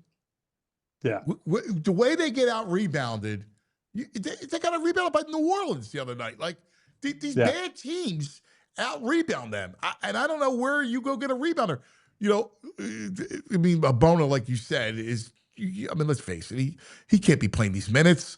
Barlow can't be playing these minutes. Like, you need somebody like a board. So here's what I will say. I do think part of that rests on Joel Embiid has got to be a better rebounder. I do think he has been better individually recently. Yeah. But when you're like, it's like with anything, right? When you sign Paul George to a $50+ million contract, the rest of your wings, by definition, are probably not going to be very good. When you have a big on a $50+ million contract, everything has to fit around that player. And so if they're rebounders, they probably can't shoot. If they shoot, they probably can't rebound. And so there's always this constant push-pull, and it comes back to Joel's got to lock in on the glass. Now, I do think he's had some very good games there recently. He had the 15-rebound game against Houston. I think we can all see that his mobility, his explosiveness, etc., all that is there. But a lot of it is going to fall on him, because if we want it to be properly spaced around him on offense, they're going to have to trade off some of that with, you're not going to be as good of a rebounding team. So I think a lot of the responsibility ends up in his lap. And so that just rests on, is he moving well enough to be a good rebounder? If that's impossible, could you get away with not having the stretch four? So definitely that's where they've leaned this year, playing like the Jabari Walkers of the world, where that's his job is just, you're the dirty work guy on both ends of the floor. To some extent, it's basically the same thing with Barlow. I do think there are probably some other candidates out there in terms of maybe they can shoot and rebound a little bit. Like Jalen Smith in Chicago is a guy that we've talked about on the show, that he's young-ish and does both of those things. Chicago is in that play-in, like what are they doing territory. So maybe you get on the phone and call them and see what it would take there. So there are guys there, but that's the thing. And the bigger, like when you're asking for front court guys who can space the floor, can rebound, those are tough to find. There are not a lot of guys who are like 6'9", 6'10", who do all the things that you need them to do. It's a lot of specialists at that position these days. So I don't envy them there, but I think I would almost go the other way. As McCain has gotten rolling here recently, I'm just trying to outscore teams at this point. I'm spreading the floor out. I'm playing all these guards and saying, we'll win games 120 to 115 and trying to win it that way. Can that work in the playoffs? No. Right. Listen, part of why Indiana made a finals run last year, it's not because they were an elite defense, but it is because they had an elite offense. It's a team and that they play just with came pace. at you in But waves. Here's my counter to that, which is a great counter by you. But the counter to that is, I can't play with that kind of pace with Joel. Listen, I get it, but I think you don't have to recreate everything they did. There are a lot of reasons that Indiana went on a finals run. The offense was elite. They played with pace. You're absolutely right about that. They're also very deep, right? So they're playing sometimes 10, 11 guys in a playoff game. Yeah. And as teams are wearing down in the fourth quarter, they are trusting, the TJ McConnells of the world to come into the game, and he's defending you for 94 feet, and he's in your chest, and he's giving you problems. So I think there are a lot of lessons from how their season last year and how the playoffs in general unfolded, which is to say, this is a league where you need to be deeper than ever. I think I heard somebody say, and I think this is right, basketball has gone away a little bit from being a strong link sport where your best guy is the most important thing to more of a weak link sport. So if you can attack a guy on the defensive end, or he's a guy you can ignore as a shooter, that those guys are now increasingly unplayable in the playoffs. So you need to have as solid of a 10-man rotation as you can get. Yeah. In your mind, where's their depth cut off? It's a good question. I mean, I feel good about probably 6 guys, honestly, right? I feel Paul being included in that for playoff purposes. So Joel, Maxey, PG, Oubre, VJ, Grimes. Those are the 6. I would love to get there with Jared McCain at 7. And I feel pretty good about Dominic Barlow, but I could see a world where teams just ignore him in the corner and he just gets played off the floor as to what we're talking about. So let's say 7-ish. So you need to get at least one more guy to me to have like a firm top 8. I've pitched somebody like a Najee Marshall in Dallas. They're a team that's kind of going nowhere. That's a Problem great name. is there's a lot of interest in him, and Dallas I don't think wants to give him up. And I'm not willing to be like, hey, I'm giving up a first-round pick and real stuff for him. Yeah. So that's the quandary. Like, can Trendon Watford become one of those guys? He's been banged up all year, but I don't know. I don't know if I see it. So it will be a team that is very top-heavy and relying on their stars. And we'll see how that plays, assuming they make it to the postseason. Hey, they seem like they mishandled Grimes this offseason, and now it's kind of bite them, right? Because he's almost untradeable. He has to approve the trade, and if he approves it, he loses his bird rights. Which it works out in a way that I don't think that he's going to push for a move, and I think they will probably end up signing him longer term, if I had to guess, because he can get more money from them than he can get anywhere else. The tricky part with him is he is just a very hot and cold guy. When he's on, he's a very good two-way player too. Like when the shot is there, he locks in on defense. Yeah, he's he a point does. of attack guy. Like he had a really good game against the Clippers a while back where he shut down James Harden for a lot of a second half, and he's offering scoring. But when it goes bad, it goes real bad. So he's a tough one. I don't know what his value is around the league, given that if you trade for him, you know that you can't offer him that much money unless you're a cap space team. So the pool of teams that are bringing him in, pretty limited. So they just got to hope that he can be one of their 6 best players in April, May, and June. Yeah. Yeah, it's funny.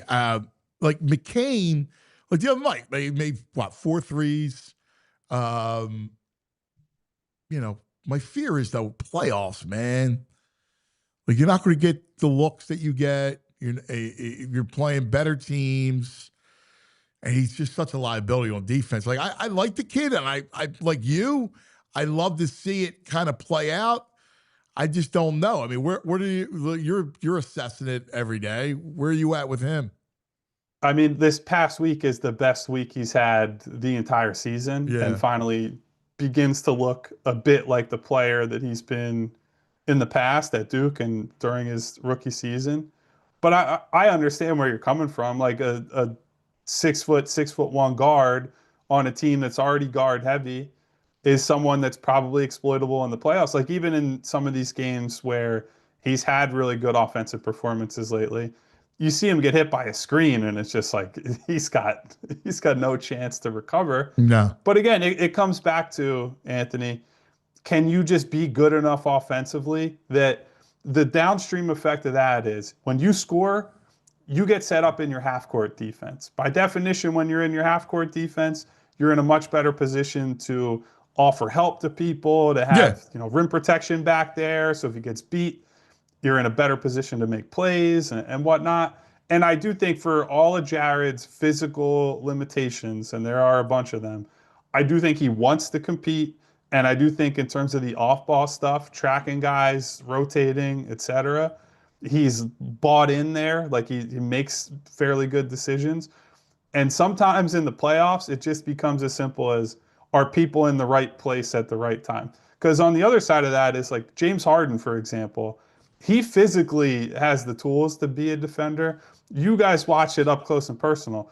His problem is he just doesn't care, and he doesn't get the spots. And so there will be plays where James needs to make a rotation and nobody's home. Right. So like if you have guys that at least get to the right spots, that doesn't mean that they're not going to give up points getting attacked. No, but it gives you a better chance to compete. I agree.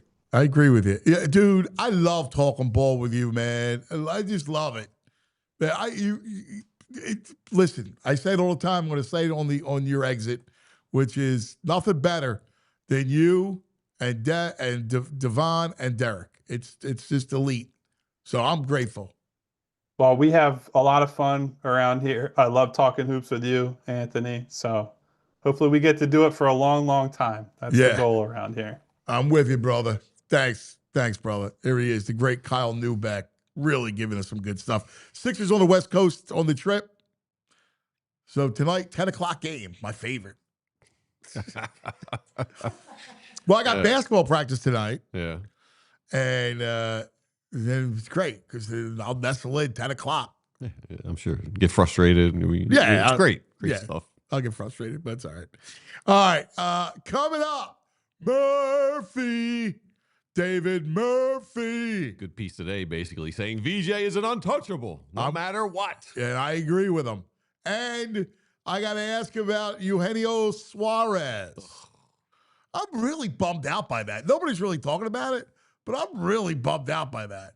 It's stupidity. Yeah, well, it's cheap. I'm going on. It's still cheapness. Middleton is cheapness. Yeah, and at some point, $15 million's nothing. At some point this week, I need to talk on the air with Eddie Wright, with Joe Rockhead. Get in here, Eddie. Yeah. With K-Red, because it's breaking my heart. Like the Flyers, on the Flyers. Miserable with the Flyers. It's breaking my heart. Like I just need a little more leeway. No, they got and they don't like my out boy. They don't like my boy. No. Oh, it's killing me, man. I want you guys. I want to talk about it. Shout out to my man Jimmy, Coach Jim from the Warriors, the best, checking in. Hey, let's talk about Parks Casino and some of our friends. Yes, Parks Casino, my casino of choice. Great night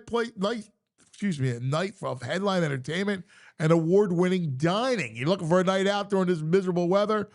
Doesn't beat Parks Casino in the Excite Center. How about these headliners, dude? Great stuff. Saturday's Piano Man Generations tribute show for Elton John and Billy Joel. Friday, March 6th, Candlebox. Saturday, March 14th, Tracy Morgan. How about the hilarious comedian Anthony Rodia for 2 nights, March 20th, 21st. Friday, April 3rd, Cheap Trick. I love Cheap Trick. Yeah, Cheap Trick, your boys, man.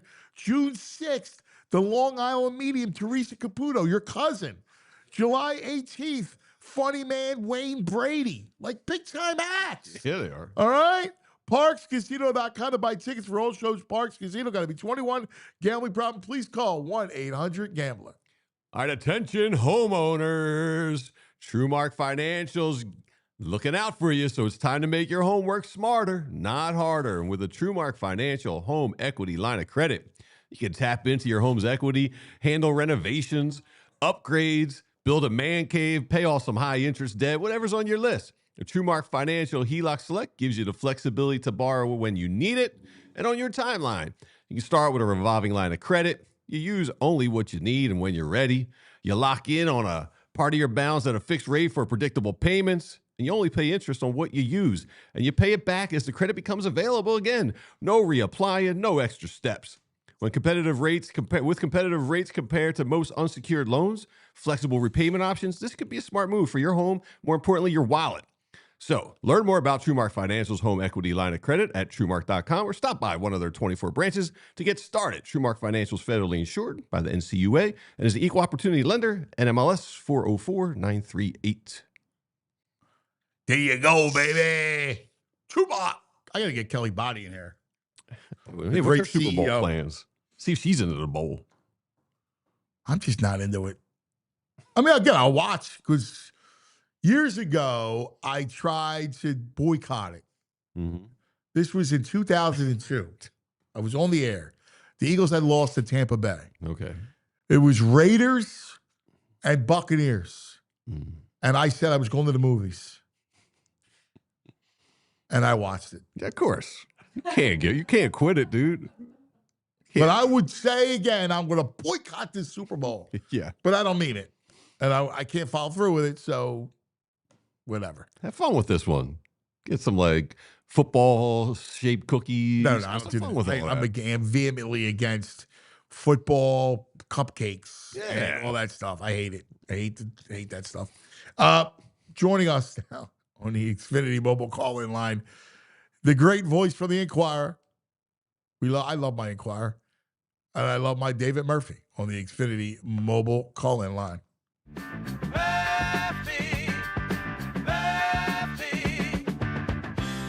it's time for our man, David Murphy. Good morning, Murph. Morning. How you guys doing? This sucks, Murph. Everything sucks, Murph. The weather blows. The weather's the worst. I'm freaking dying every day. I don't want to leave the house. Sucks. Oh man, dude, it's it's cold when the dog doesn't even want to stay outside. No, I got a sheepdog. The dog doesn't want to stay out. He went to the bathroom in the house all weekend. What? He didn't want to go. Really? Yeah, he didn't want to go stay outside. Oh man. Yeah, he's and my dog's half Great Pyrenees, so he was bred for this stuff, and Right. and even he's like, bump this noise, Yeah, it's horrible. Then you throw in Sixer misery with Paul George, Flyer misery 2-8-2, and everything, the whole thing. Then you got no Eugenio Suárez. I'm mad about that. Way more mad. You had a chance with Bader or Suárez, and you got nothing. Neither. You can't give me one of those two. Suárez makes so much sense. You got to change up the three of Bohm, Marsh, and Stott. So you just get rid of Bohm. You bring Suárez in. All right? You got Aiden Miller to be your third baseman of the future. What? I mean, why? You went for nothing. Makes sense, Murph. Yeah, I need to do. One of the things I'm going to do today is dive into the Eugenio Suárez thing because very surprising to me that he only ended up signing for 1 year and $15 million.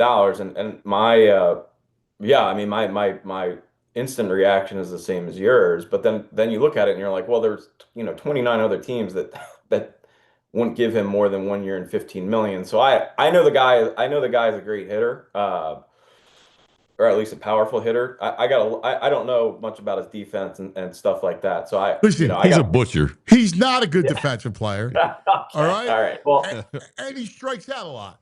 All right. yeah, and look, I've been critical of the Phillies. I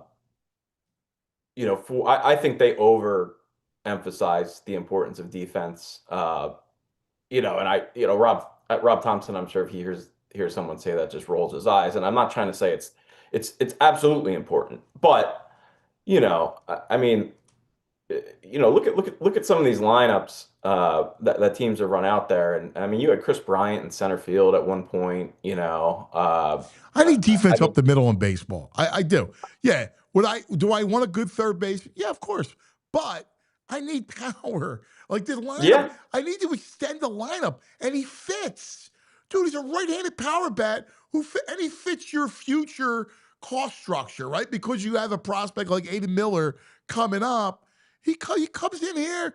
You're going to tell me he can't hit 35 bombs in this ballpark?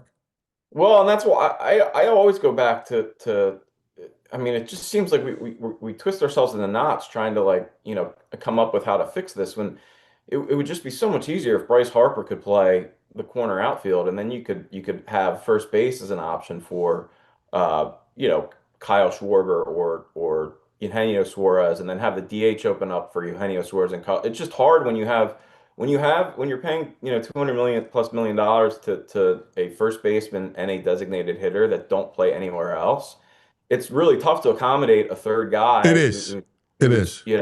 and I don't think that's a valid excuse. I think, Bryce Harper, look, he, this team, Raul Banyans was in left field when this team went to the World Series. Pat Burrell was in left field when this team won a World Series.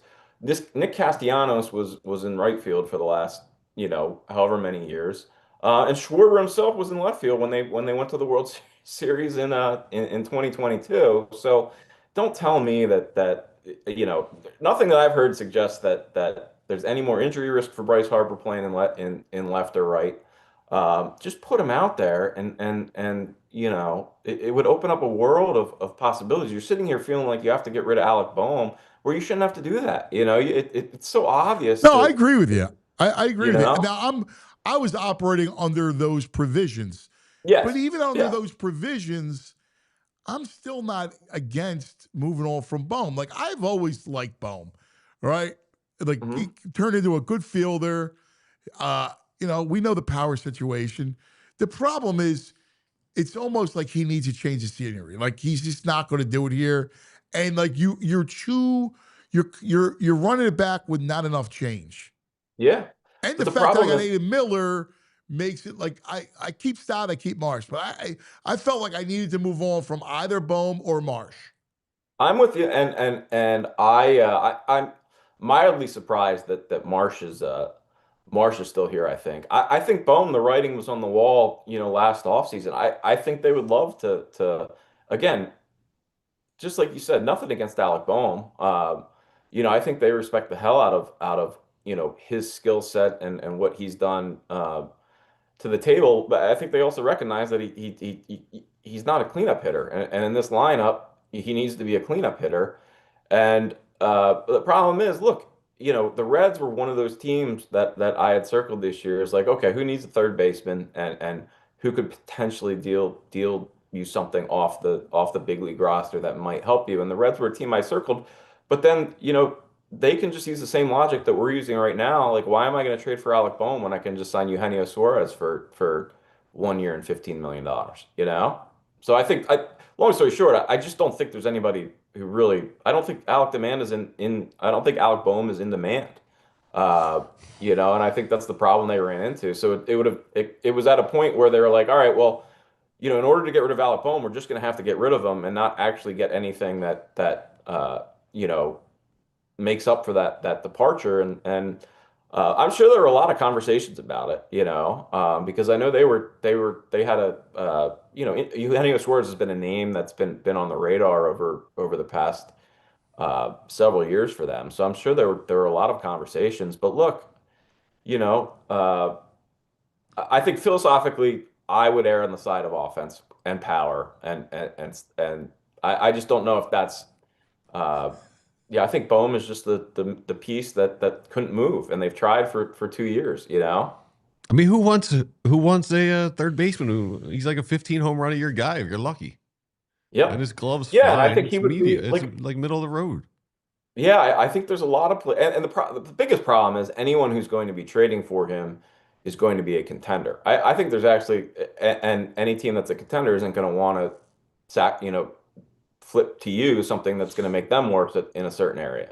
So it would have taken, an extreme threading of the needle to find the right spot. Now, I think Alec Boehm would be great on a lot of teams that just wouldn't have any sense in trading for him right now with a year to go to free agency. Like I think, put him in that big outfield in Colorado or actually, I mean, Seattle, is one team that Seattle and the Reds were the two teams that I kind of circled a little bit. But beyond that, you're just going to have to play out the string with him and hope that hope that Aiden Miller, is the guy. We're going into the season with what is like a top or a bottom 5 outfield and a third baseman who nobody wants. Yeah, It's hard and to get fired up for this. Well, the one thing you can do is look at, and I've been doing this, over the last couple of weeks, kind of diving into everyone else's depth chart and roster where things stand right now. They all have, like, just look at the NL East right now.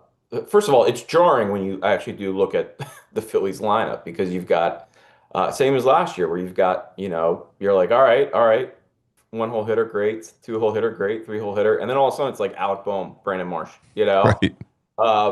and then it's just there's a lot that could go wrong in the bottom half of the Phillies lineup, and I think it's the one saving grace is that's also true of the Mets and the Braves too.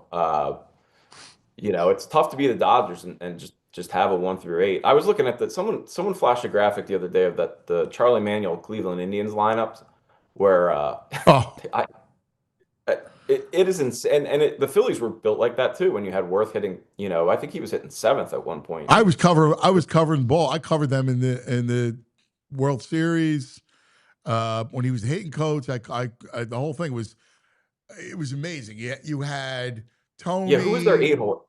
Alomar. You had Vizquel. Baerga. You had what's that? Baerga. Carlos. Yep. You had Sandy Alomar. That's right. Sandy Alomar Albert was Bell. 8th for them. Albert Bell was hitting Manny. like 7th at time. Yeah, it was insane.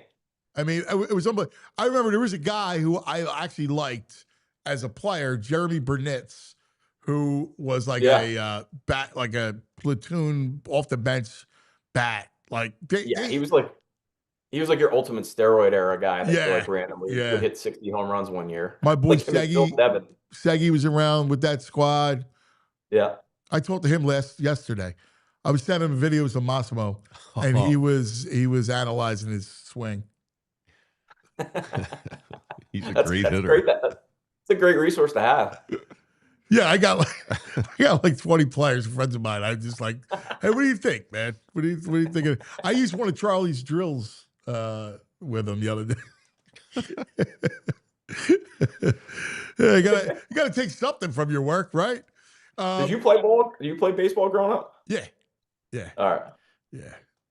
It's fun. I love it. I love all the sports though. I'm like that my whole life. Well, I hope your kid at least makes D1, because it's too good of a name to fly under the radar for his whole life. I mean, Massimo. Imagine Matt Cord booming that out over the PA system. I hope, man. Massimo Gargano. Either he's a Massimo quarterback Gargano, or he's a center fielder, right? they'll call him the meatball. Yeah. Anyway, let's switch gears for a moment. I'm with you. Do not trade VJ. Do not trade him. Which I don't think anyone is. No one I've talked to with the Sixers, they love him. And they loved him. The ownership loves him. The manager loves him. I just hope that the Giannis, kind of like the tantalizing thing of Giannis doesn't come and go, well, let's take a shot. Yeah, and I think that's why, because several emailers said to me today, like, who's even talking about trading Edgecombe? And first of all, there may not be a lot of people, but it is an impulsive thing. It is an impulsive thought. Like, yeah, you do anything you can to get Giannis. But to me, the concerning thing was the report that came out that kind of proactively identified the Sixers. Because that tells me that the Bucks would love to if they offered them VJ Edgecombe and who even cares what else. I mean, I think they would jump on it. So I think it's just a matter of I don't think the Sixers will consider it at all, and I don't think that's just leveraging. I think that's an absolute non-starter. Same way. I mean, how can you do it? Remember all those years we were talking about trading Tyrese Maxey for, God knows who. I mean, James Harden, I think, was the original one. They didn't do that. Imagine if they had. You know, like it doesn't matter who they would have gotten. It would not have looked good right now. And you know, same thing with like you look at Shea out in Oklahoma City. You know, it's like if you trade a guy who turns into a guy like that, it's just debilitating. You Yeah. know, and you know, conversely, if he turns into that kind of guy, um, you know, it totally makes your franchise. You know, I mean, the OKC was able to build what they've built because Shea, um, you know, was that kind of guy. And as long as Edgecombe has that potential, which he absolutely does, you know, and he has the potential. He has way more potential than even Maxey, just because of how good he is uh, on the defensive end of the court, and also just the finishing potential that he has with that leaping ability. You know? Yeah, and the idea that he hasn't played a lot, you know, like he didn't play a lot of basketball growing up, that he's, you know, that just gives him just a world of potential, man. And look, you look at it. Look, it sounds it's almost like not worth talking about because you bring up some obscene comparisons. You know, like MJ. You know, uh, you know, Jimmy Butler. Like they have that mentality. You can see it just in their body language, in the way that they. He's got I that. agree. You know, like he's a killer, Yeah. and you know, that's the hardest thing. You know, it's the one thing Embiid has always lacked, you know, where he's never had if he didn't have the Shaq, he could have been Shaq on the low Yeah. block, but he just doesn't have that. Whereas Edgecombe has that, you know, and that's when you have the package that he has physically, and then the maturity and the basketball IQ, and then you combine it with that kind of killer, you know, that could be potentially an all-time package. Yeah. Yeah, I mean, you let off your story today with in the history of the NBA, players in their first 43 games with 1,500 minutes, 650 points, 225 rebounds, 175 assists. It's Oscar Robertson, Larry Bird, Magic Johnson, Michael Jordan, Chris Paul, and VJ Edgecombe. That's Yeah, and you know wild. what about that? If you take even if you take the minutes filter off that, the guys who have reached, you know, and again, it sounds like one of those like cherry picking stats, but it's really just saying guys with his rebound stats and points per game, uh, you know, stat line along with his efficiency, uh, you know, even if you take the minutes off that, it's all guys that are guys just about, and Ben Simmons, unfortunately, but but Ben Simmons didn't have what VJ Edgecombe has, you know, and No. Ben No. Simmons did have a lot of all the other stuff, you know, and maybe that's the only thing that was missing. Uh, you know, he didn't have a shot too, and that's the other thing is when Edgecombe's hitting 30 whatever 7% of his threes already, uh, you know, it's just there's so much to build on there. But Well, what yeah, a player. I just love that kid, man. well, and the other thing is, so I lower down the column, I had a stat where I don't know what the exact one is, but it's very rare for a guy to only be averaging 1.8 turnovers per game. You know, when he's 20 years old in his first year in the league and playing as many minutes as he has for a contender. Because look, you could put up numbers for like Michael Carter Williams. You know, there's a lot of guys that can put up numbers on a non-contender. It's the fact that Edgecombe is actively making this playoff caliber team better with the ball in his hands, and playing with the level of efficiency and Yes. care Yes. that You're you know spot on. Murph, it's hang on incredibly one rare. second for me, because we are in overtime. Overtime in the city. And don't forget, if you're watching on any of our streaming services, go to YouTube, because right here at YouTube, you can like, subscribe, right? Comes right to your phone every day, so you don't miss a single episode. Not a word of what Murph has to say. Murph, you mind hanging in real quick while we need to take one quick sponsor break, and then we'll come Yeah, right back, because I still absolutely. want to talk birds with you. Still lots to do with the Murph. But first, let's talk about our friends. Philly sports fans, listen up. It's the season of gifting, and if you're looking for something truly unforgettable this year, I've got the perfect idea. You got to check out the incredible work from Philadelphia sports artist Jordan Spector over at SpectorSportsArt.com. I personally own one of Jordan's pieces myself, and trust me, these aren't just posters you hang on the wall. These are museum-level works of the greatest moments and icons in Philly sports history. His collections come in prints, canvases, and even athlete partner trading cards. And get this, one of the newest cards actually includes a piece of Brandon Graham's real game-worn jersey from that matchup in New Orleans. Remember against the Chiefs? It doesn't get more authentic than that. If you got a diehard sports fan in your life, or if you just want to treat yourself, this is the kind of gift they'll talk about forever. So you want to head over right now to SpecterSportsArt.com. That's SpecterSportsArt.com and grab something epic for the Philly fan in your life. Hey, we're from Philadelphia. We know that pests don't knock. They just show up.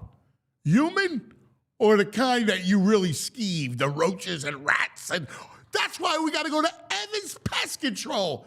Evans, you want trustworthy pest control company?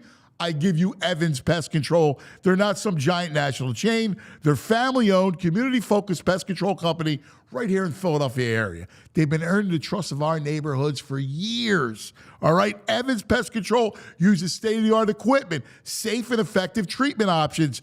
Their techs go through continuous training, so they're equipped to handle anything. Rodents, insects, termites, even bed bugs. They've offered priority services and consultations, which is huge when you have a problem with pests. We don't like pests. We skeeve them. We know it here at PHLY. My house, I don't trust it just anybody. Visit evanspestmgmt.com. That's evanspestmgmt.com. Evans Pest Control. Boom. All right. Back live with our man, the Murph. Speaking of pest control, can we send Evans to take care of that hunk of Tony Phil guy with his predictions of more winter? Yeah, I'm out on the groundhog. Yeah. I feel bad for the guy, man. I mean, seeing a shadow, I wouldn't even come out, you know?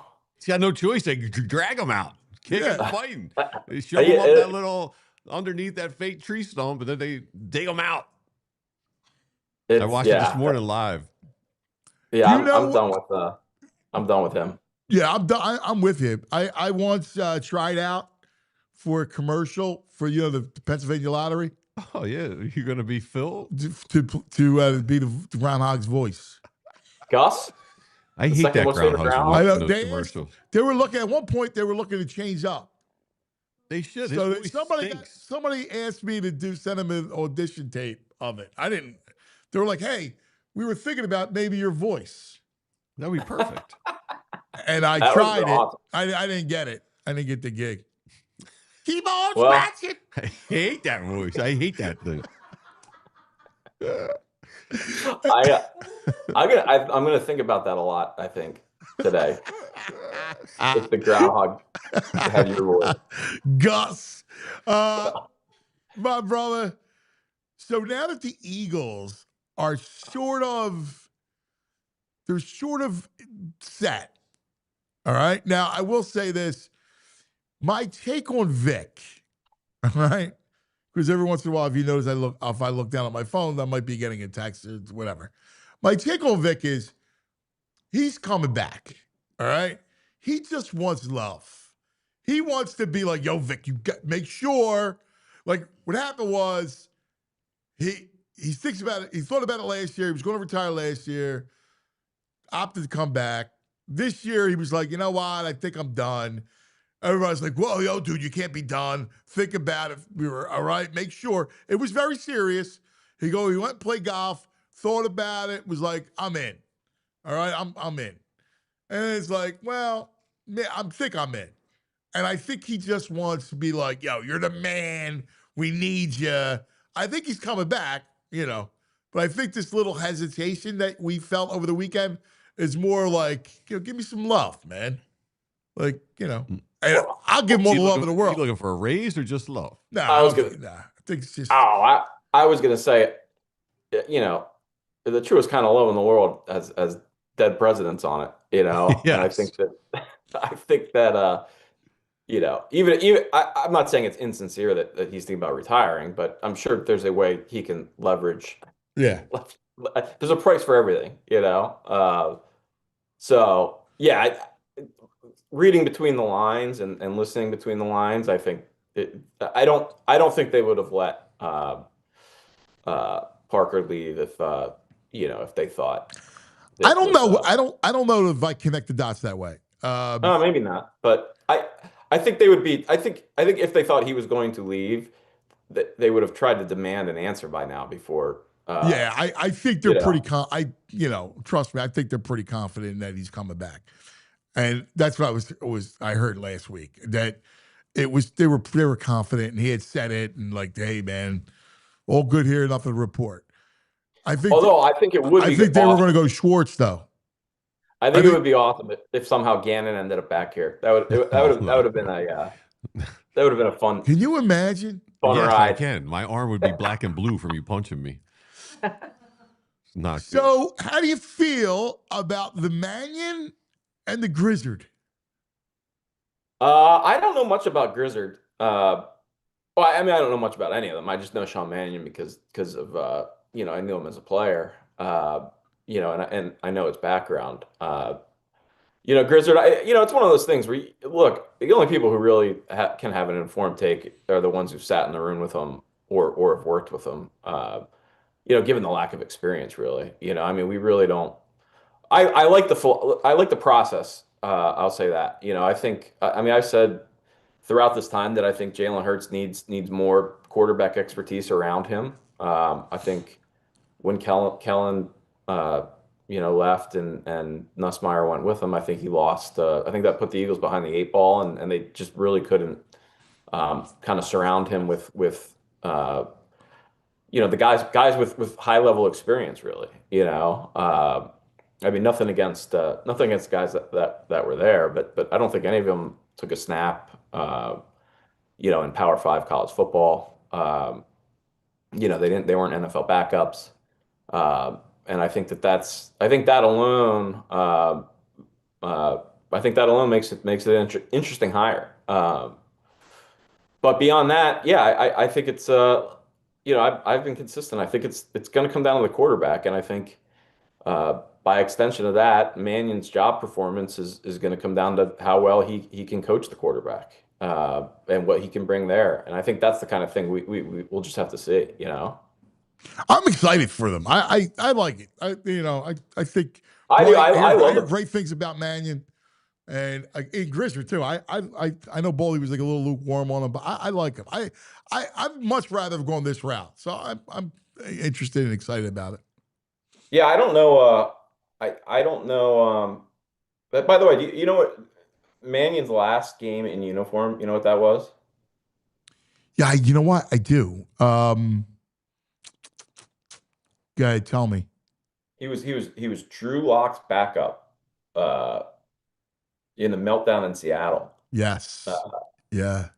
I just found that a funny kind of That's coincidence interesting. of history. There was But, another game. Yeah, that's fascinating. The meltdown in Seattle. Oh God. But I don't know. What do you like? I don't know much about Grizzard. I know that the Bucks it was kind of a tale of two seasons for them, where the first 5 or 6 weeks when I watched them, I thought they were a legitimate contender, and then Baker hurt his shoulder, and it seemed like they were never. They just had so many moving They had parts. trouble protecting Baker too. Yeah. Their O-line, But- their O-line got decimated by injuries. Tristan Wirfs, they lost a lot of guys. So I don't know what led to his ouster there, other than just general, lack of performance. But Yeah. I think it's a great. I think they look Sirianni. There's a reason why the Eagles' job wasn't a no doubter for everybody, and part of it is part of it is I think that there's a high chance that you underperform relative to the market's expectations. And I think there's a high chance that the talent has peaked a couple of years ago, and you're going to be compared to that team 2 years ago. But I also think it's Sirianni. He's and rightfully so. Like you can't just send him down to the copy room and have him have him sitting in whatever desk Howie was sitting in during the Chip Kelly era. I mean, he's going to be involved, and quite frankly, I think a lot of their scheme. And I think he saw it with Sirianni, and I think he deserves credit for it. Is the scheme is built around what the quarterback can do, and you can come in here the with prevent offense. The PO, baby. You heard of the The, RPO? How about the PO? well, I remember Not his the first year. PU. His first year, he made either 21 or 22. I used to call it the horizontal passing game as opposed to the vertical passing game because it was like it Yeah, was literally looked like a Mac Thursday night offense, yeah. with the Quez Watkins bubble screens and stuff like that. But I think I think that's a credit to Sirianni because the scheme has evolved, first of all. And I think it's evolved in a way where they're trying to figure out Jalen Hurts is not your typical, he's not Drake May, he's not Justin Herbert, he's not Mahomes or Allen. You gotta find a thing, you gotta find what he can do, I also don't think I think you have to. He's got to be coached better. I agree. There are times when Jalen will bail out of the pocket, right? Yeah. Too soon, and he throws the ball out of bounds. Like we've seen him sprint right, throw the ball out of bounds, evacuate early. But that's coaching, man. Like that's part of his coaching. Part of it's you making sure your 3-step drop is really 3-step drop and not 2.5. That's coaching. Right. Like there's a coaching element to sliding within the pocket so he feels good enough to throw in windows. Like we blame quarterbacks, but the coaching plays a huge part of it. Like honestly, like that's what I'm hoping that Mannion can help Jalen unlock some of that stuff. Like if you're going to transition into more of a pocket quarterback like he tried last year, well then those sorts of things he needs to work on. He needs somebody there who's going to do it. Sirianni, he's not doing it. I mean, No, but there came from wide receivers. Give me a quarterback whisperer. Yeah, but I guess my thing is I didn't see when I saw Jalen this year I didn't see a guy that was a whole lot different from what he was last year, and he had Kellen Moore last year who is a former quarterback, a very high level quarterback, former NFL guy, and Nussmeier too, same type of resume, and that stuff. My thing with the quarterback position is I think that there's a lot of what makes the guys that are great is stuff that can only be developed over years as a baseline, and a lot of that is the parallel processing where it's like playing quarterback is like rubbing your stomach and patting your head. Wow, guys are 300-pound guys are trying to chase you down and slam you to the turf. And I think it's hard to coach that, where it's like, I mean, we've all played quarterback in like even just like flag football games, and it's like, dude, the game the game moves fast, and I don't know. dispute that, brother. I'm sorry.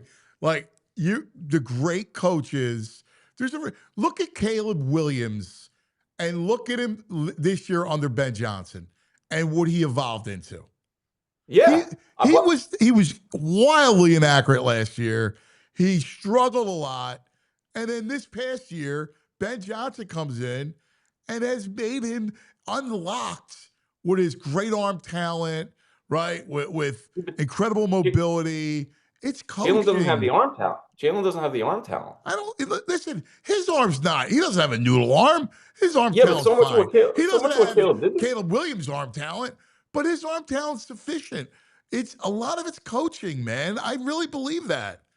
Look at when Mac Jones comes in to the Niners offense. Look what Mac Jones looked like. So much so that the Vikings are going to get Mac Jones now, right? Yeah, Brock Purdy is the last guy taken in the draft, Mr. Irrelevant. Look what the success he's had under Shanahan. Like some guys can coach quarterbacks. I agree, but I think if it was that easy to find a guy who can do that, everybody would do it. I think those guys are incredibly valuable and rare. But I also I think Darnold. Okay, but also the other side is out there too. That there's a lot of guys that have no clue about quarterbacks. Look at Sam Darnold. Yeah, but if Jalen Hurts had some elite coaching, I don't know who's to say he couldn't become a real accomplished thrower. Yeah, I think in my football kind of journey knowledge-wise, I feel like that's the biggest change I've made. I used to be a guy where it's like you either got it or you don't. You're a franchise guy or you're not. And I think the last 2 or 3 years have really turned all of that on its head. When you look at Baker down in Tampa, you Yeah, look at yeah, Darnold, yeah. but at the same time, you know, Stefanski's supposedly a good coach, and he didn't unlock it in He Cleveland, didn't have a quarterback. Well, he had Baker. Nah, but come on. If he comes in toward the end of that mess, he's got a horrible situation going on. I mean, geez, what do you Well, want the guy to do? He's got I don't want to Deshaun go. Watson. I don't want to go back down this road. But my point is, Darnold. It's not like Darnold. Darnold played under Shanahan. Now he didn't start, but Darnold was nothing in New York. He was nothing in Carolina. Spent time in San Francisco. So yeah, I agree. It's No, coaching. that was the beginning of his quarterback journey, Yeah. which was being in a quarterback room with those guys and being exposed to Shanahan. But the only difference we're talking about when we name all these guys, Baker might be the only Baker's the exception, but Jalen doesn't have he's not big enough. He's Darnold has the prototype. There's a reason why Darnold was the number one overall. Listen, I feel you. My only point is we're so quick to blame Hurts when I don't think he's gotten good enough. Even I like Steichen, but even Steichen was like, all right, we're gonna run RPOs. Now it worked. But like that's a harder transition from RPO offense to drop back offense, right? Like, Well, he was never taught that. I think the thing I would disagree with most is that I don't think we're quick to blame Jalen Hurts, which is why I think I always end up talking about him, not because I'm blaming everything on him. Okay, But I mean, I feel I hear you. I guess I'm just such a believer in the development of quarterbacks. Yeah. And when it comes to the science or art, whatever one it is, of it, and I see a lot of bad attempts at it. I'm with you, but again, let's keep in mind, we're talking relatively here. I mean, Jalen won a Super Bowl, and so he's good, and he's a top, borderline top 10, definitely top 15 quarterback in the league. In a league where that top 15, there's a huge chasm between the guys outside of that group, right? So he's a guy you can win with, absolutely. I think that the Eagles have gotten plenty out of him. I mean, they won a Super Bowl, went to another. Yeah, but they have it on lock like this past year, and I don't think there's anything to during the unlock. Super Bowl year, the year one with a different style, and they tried to air it out and throw it early in that year, and it didn't work, right? So they went to the downhill run game, which we all know the story. But my only point is he hasn't been coached properly. Like he's still like if you're going to transition him from an RPO, right, shotgun quarterback, well then you better have a really good quarterback coach that can work with him and to become and transitioning to under center and footwork and all that stuff. I mean, especially when you haven't done it. Well, I guess I guess my question would be, just to play devil's advocate, Mhm. if great coaches, any great coach would look at Jalen Hurts and say, I can unlock something there. Why weren't the Eagles the primary destination for guys like McDaniel and Dable and all that? Why I did think McDaniel there's other scenarios. The fact that Sirianni. you got Sirianni, that you're going to go to work for Sirianni, like That's fair. Okay, it's fair, but I just think I agree. Sirianni's I agree. I mean, he's got 1 foot, like he's on a hot seat. No matter what it is, he's on a hot seat. So you're Brian I Dable. agree. You're going to come here and you're going to go, what? The guy. If we falter, he's out. Means I'm out of a job. Yeah, that's fair. I mean, the Dable going to now again. I don't know. There's so much that we don't know. So I don't know what led Dable to Tennessee, but and I'm sure it's not as simple as him saying Cam Ward over Jalen Hurts. But I just think that you're talking. I agree in spirit with a lot of what you're saying. I just think you're talking about a world that you wish is true more than actually is true. I just don't know that Jalen is that guy. I hope you're right, and I think it's really you have. My no only choice. point is, I don't know. Like I don't know that he's not the guy, right? Like so, I just would. Look. He's your franchise quarterback. Now, it may Yeah. change after next season. I don't know. But while he's your franchise quarterback, I'd like to see him get some real development as he transitions to less of a running quarterback to give him the benefit of having really good coaching. That's all. I agree, but I also So I'm think hoping look, that Mannion and Grizzard can work that out. I still like to have another quarterback coach, but clearly the last group couldn't, is my point. well, I also think Petrullo, part of it could be a receptivity on the part of the quarterback to coaching, so that might be part of it too. Maybe that's what needs to be unlocked. Maybe Jalen needs to there could be an element of acknowledging that I don't know everything, and that that's fair. That's fair. And so yeah, I think to circle back, I think that's the big relationship, man. I just know that Petrullo wasn't it, right? Like obviously, like I think and Sirianni's not it as far as well, developing the quarterback.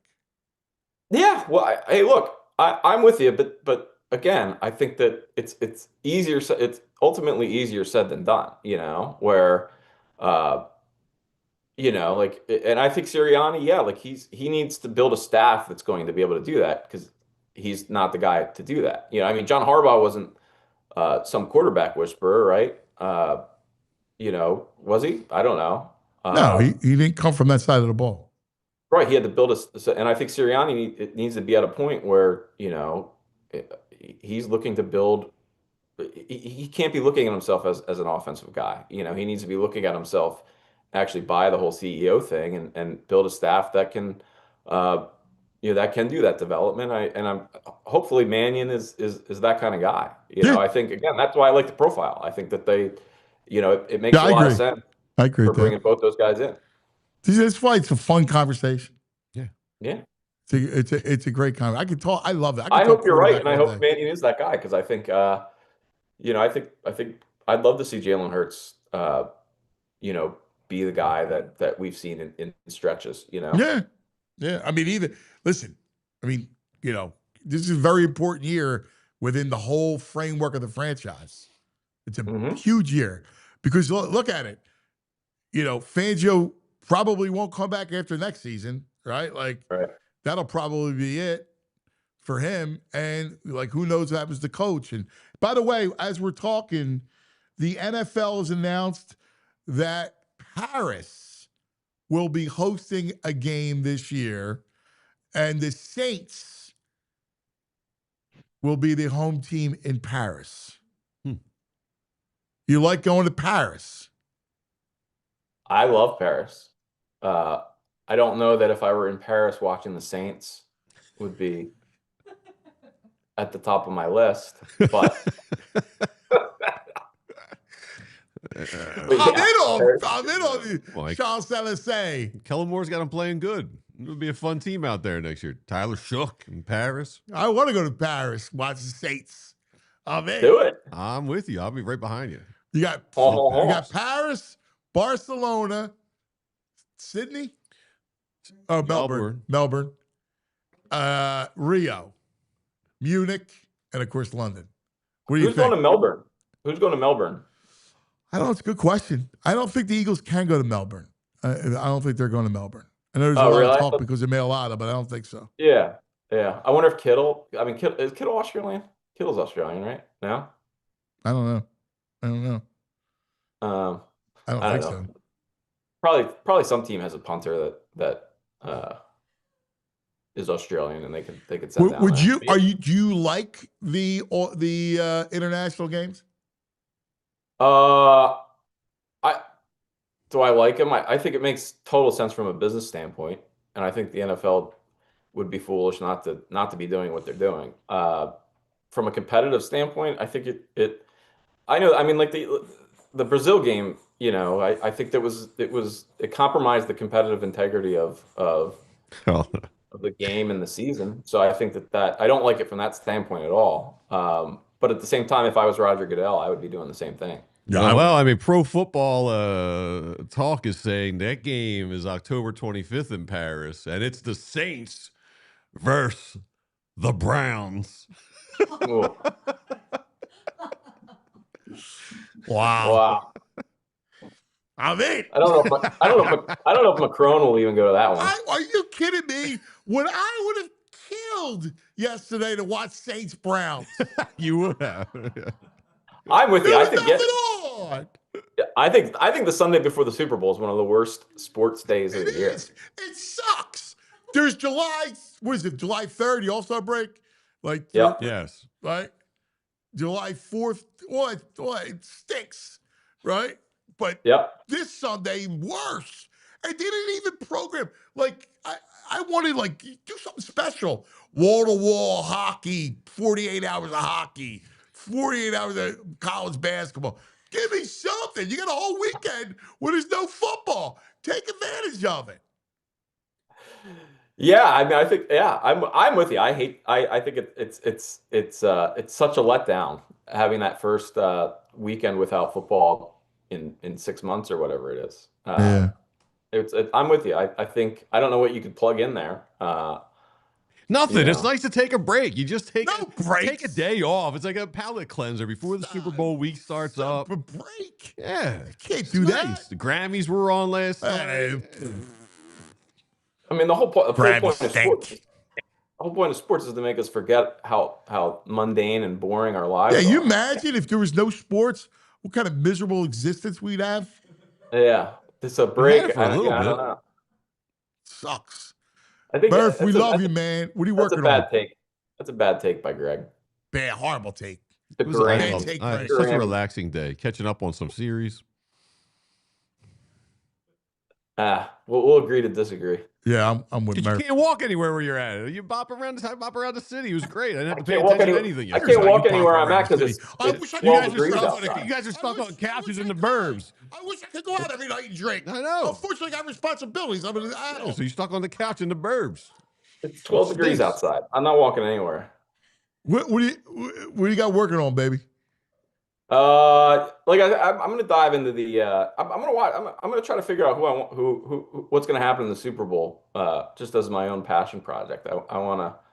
I'm gonna dive in and get my bets in order for Sunday but also I'm starting to look ahead to spring training. I got to figure out when I'm gonna head down there. Kind of figure out where the Phillies stand right now. You know, I think that's. I got the on my list. baseball itch too. I got a baseball itch. I'm with you. Yeah. And then it's like, yeah, then so spring training is then it's just a tease, because, it's great for a day. And then you're like, oh man, we still got another month and a half before. I do anything- like workout. I'll be honest. I've always liked practice and workouts. Yeah, I like going to them, Yeah. but yeah. Right. So, I have to that's be it. there.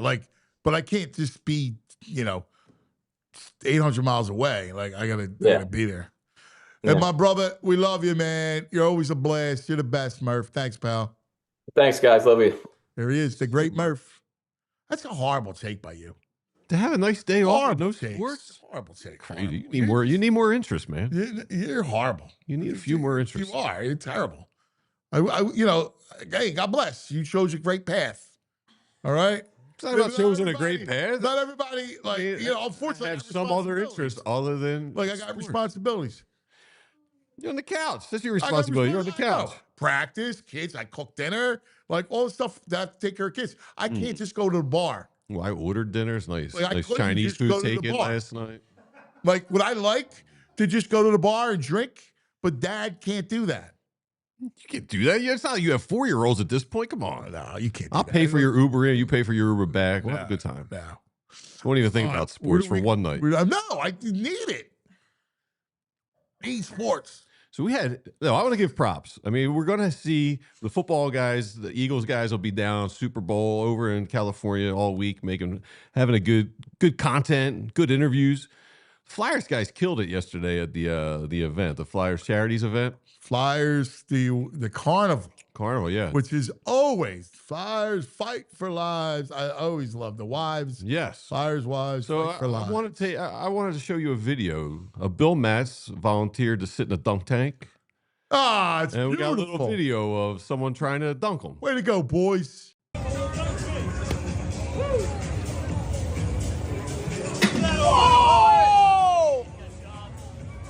That is Charlie O'Connor. Then he just runs up and pushes it. That's his boy. You don't do that, right? That's a stone violation, just running up and smashing it. Well, he's defending himself on social media, saying his second hit the bullseye, but it didn't go. And I'll tell you why it didn't go, because he's got bad form. He's not a good thrower. He's got there's no whip on his arm. It's a real short chicken wing kind of throw he tosses. You know how I feel about that. About what? Arm talent. Oh, yeah, I know. Charlie does not spin it. No. He spins great, about the Flyers articles. Throwing a ball. Yes. Like your whole life spent throwing a ball. Yes. We may have to watch again because Joe Rockhead, I didn't catch this. Joe Rockhead said Charlie's foot was over the line as well. Oh, but wait, I don't want to see it again. I don't. He's way over the line. Like a foot over the line. Dude, I got to teach him how to throw a ball. Yeah, we're going to have to do a clinic up here where you show him how to throw a ball. I got to teach him how to throw a ball, man. I love Charlie. I love Charlie, too. You got to be able to throw a ball. Here's also a violation. The two awesome producers working with us, they said they didn't even recognize that was Charlie. Really? They don't recognize him out in the wild. When I first watched it, I did not know that was Charlie. I love You Charlie. never see him out in the wild. He's always in his room with the microphone and the bad lighting. He's a pucksman. All the way he's a pucksman. Yeah. That's it. But man, dude, I just got to extend it. Dude, there's nothing back there. It's like, extend. Just extend. Yes. Come on, bro. Yeah, K-Red's right. He's really got to open up that chest. Yes. Well, the whole thing.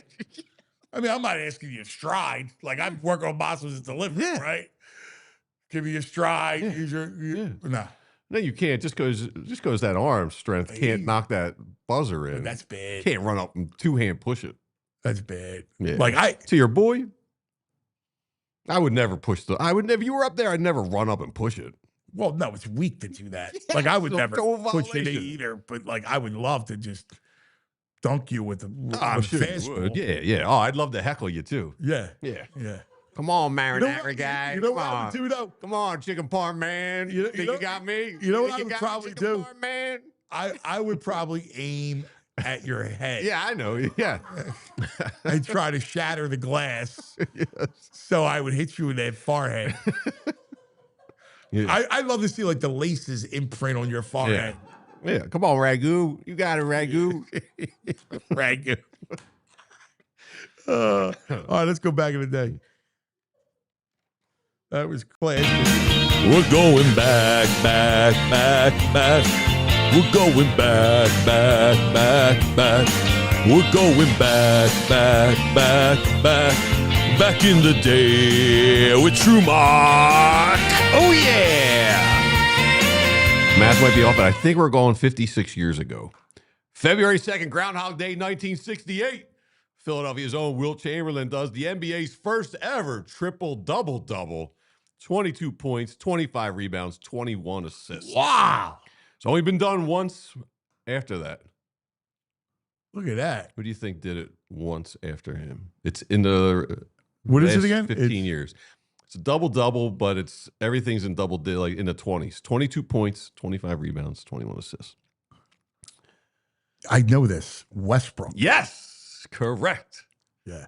I knew you'd know it. Yeah. I remember the game. Of course you do. It was a Thursday. I had just made gnocchi and Gnocchi. Not gnocchi. Gnocchi.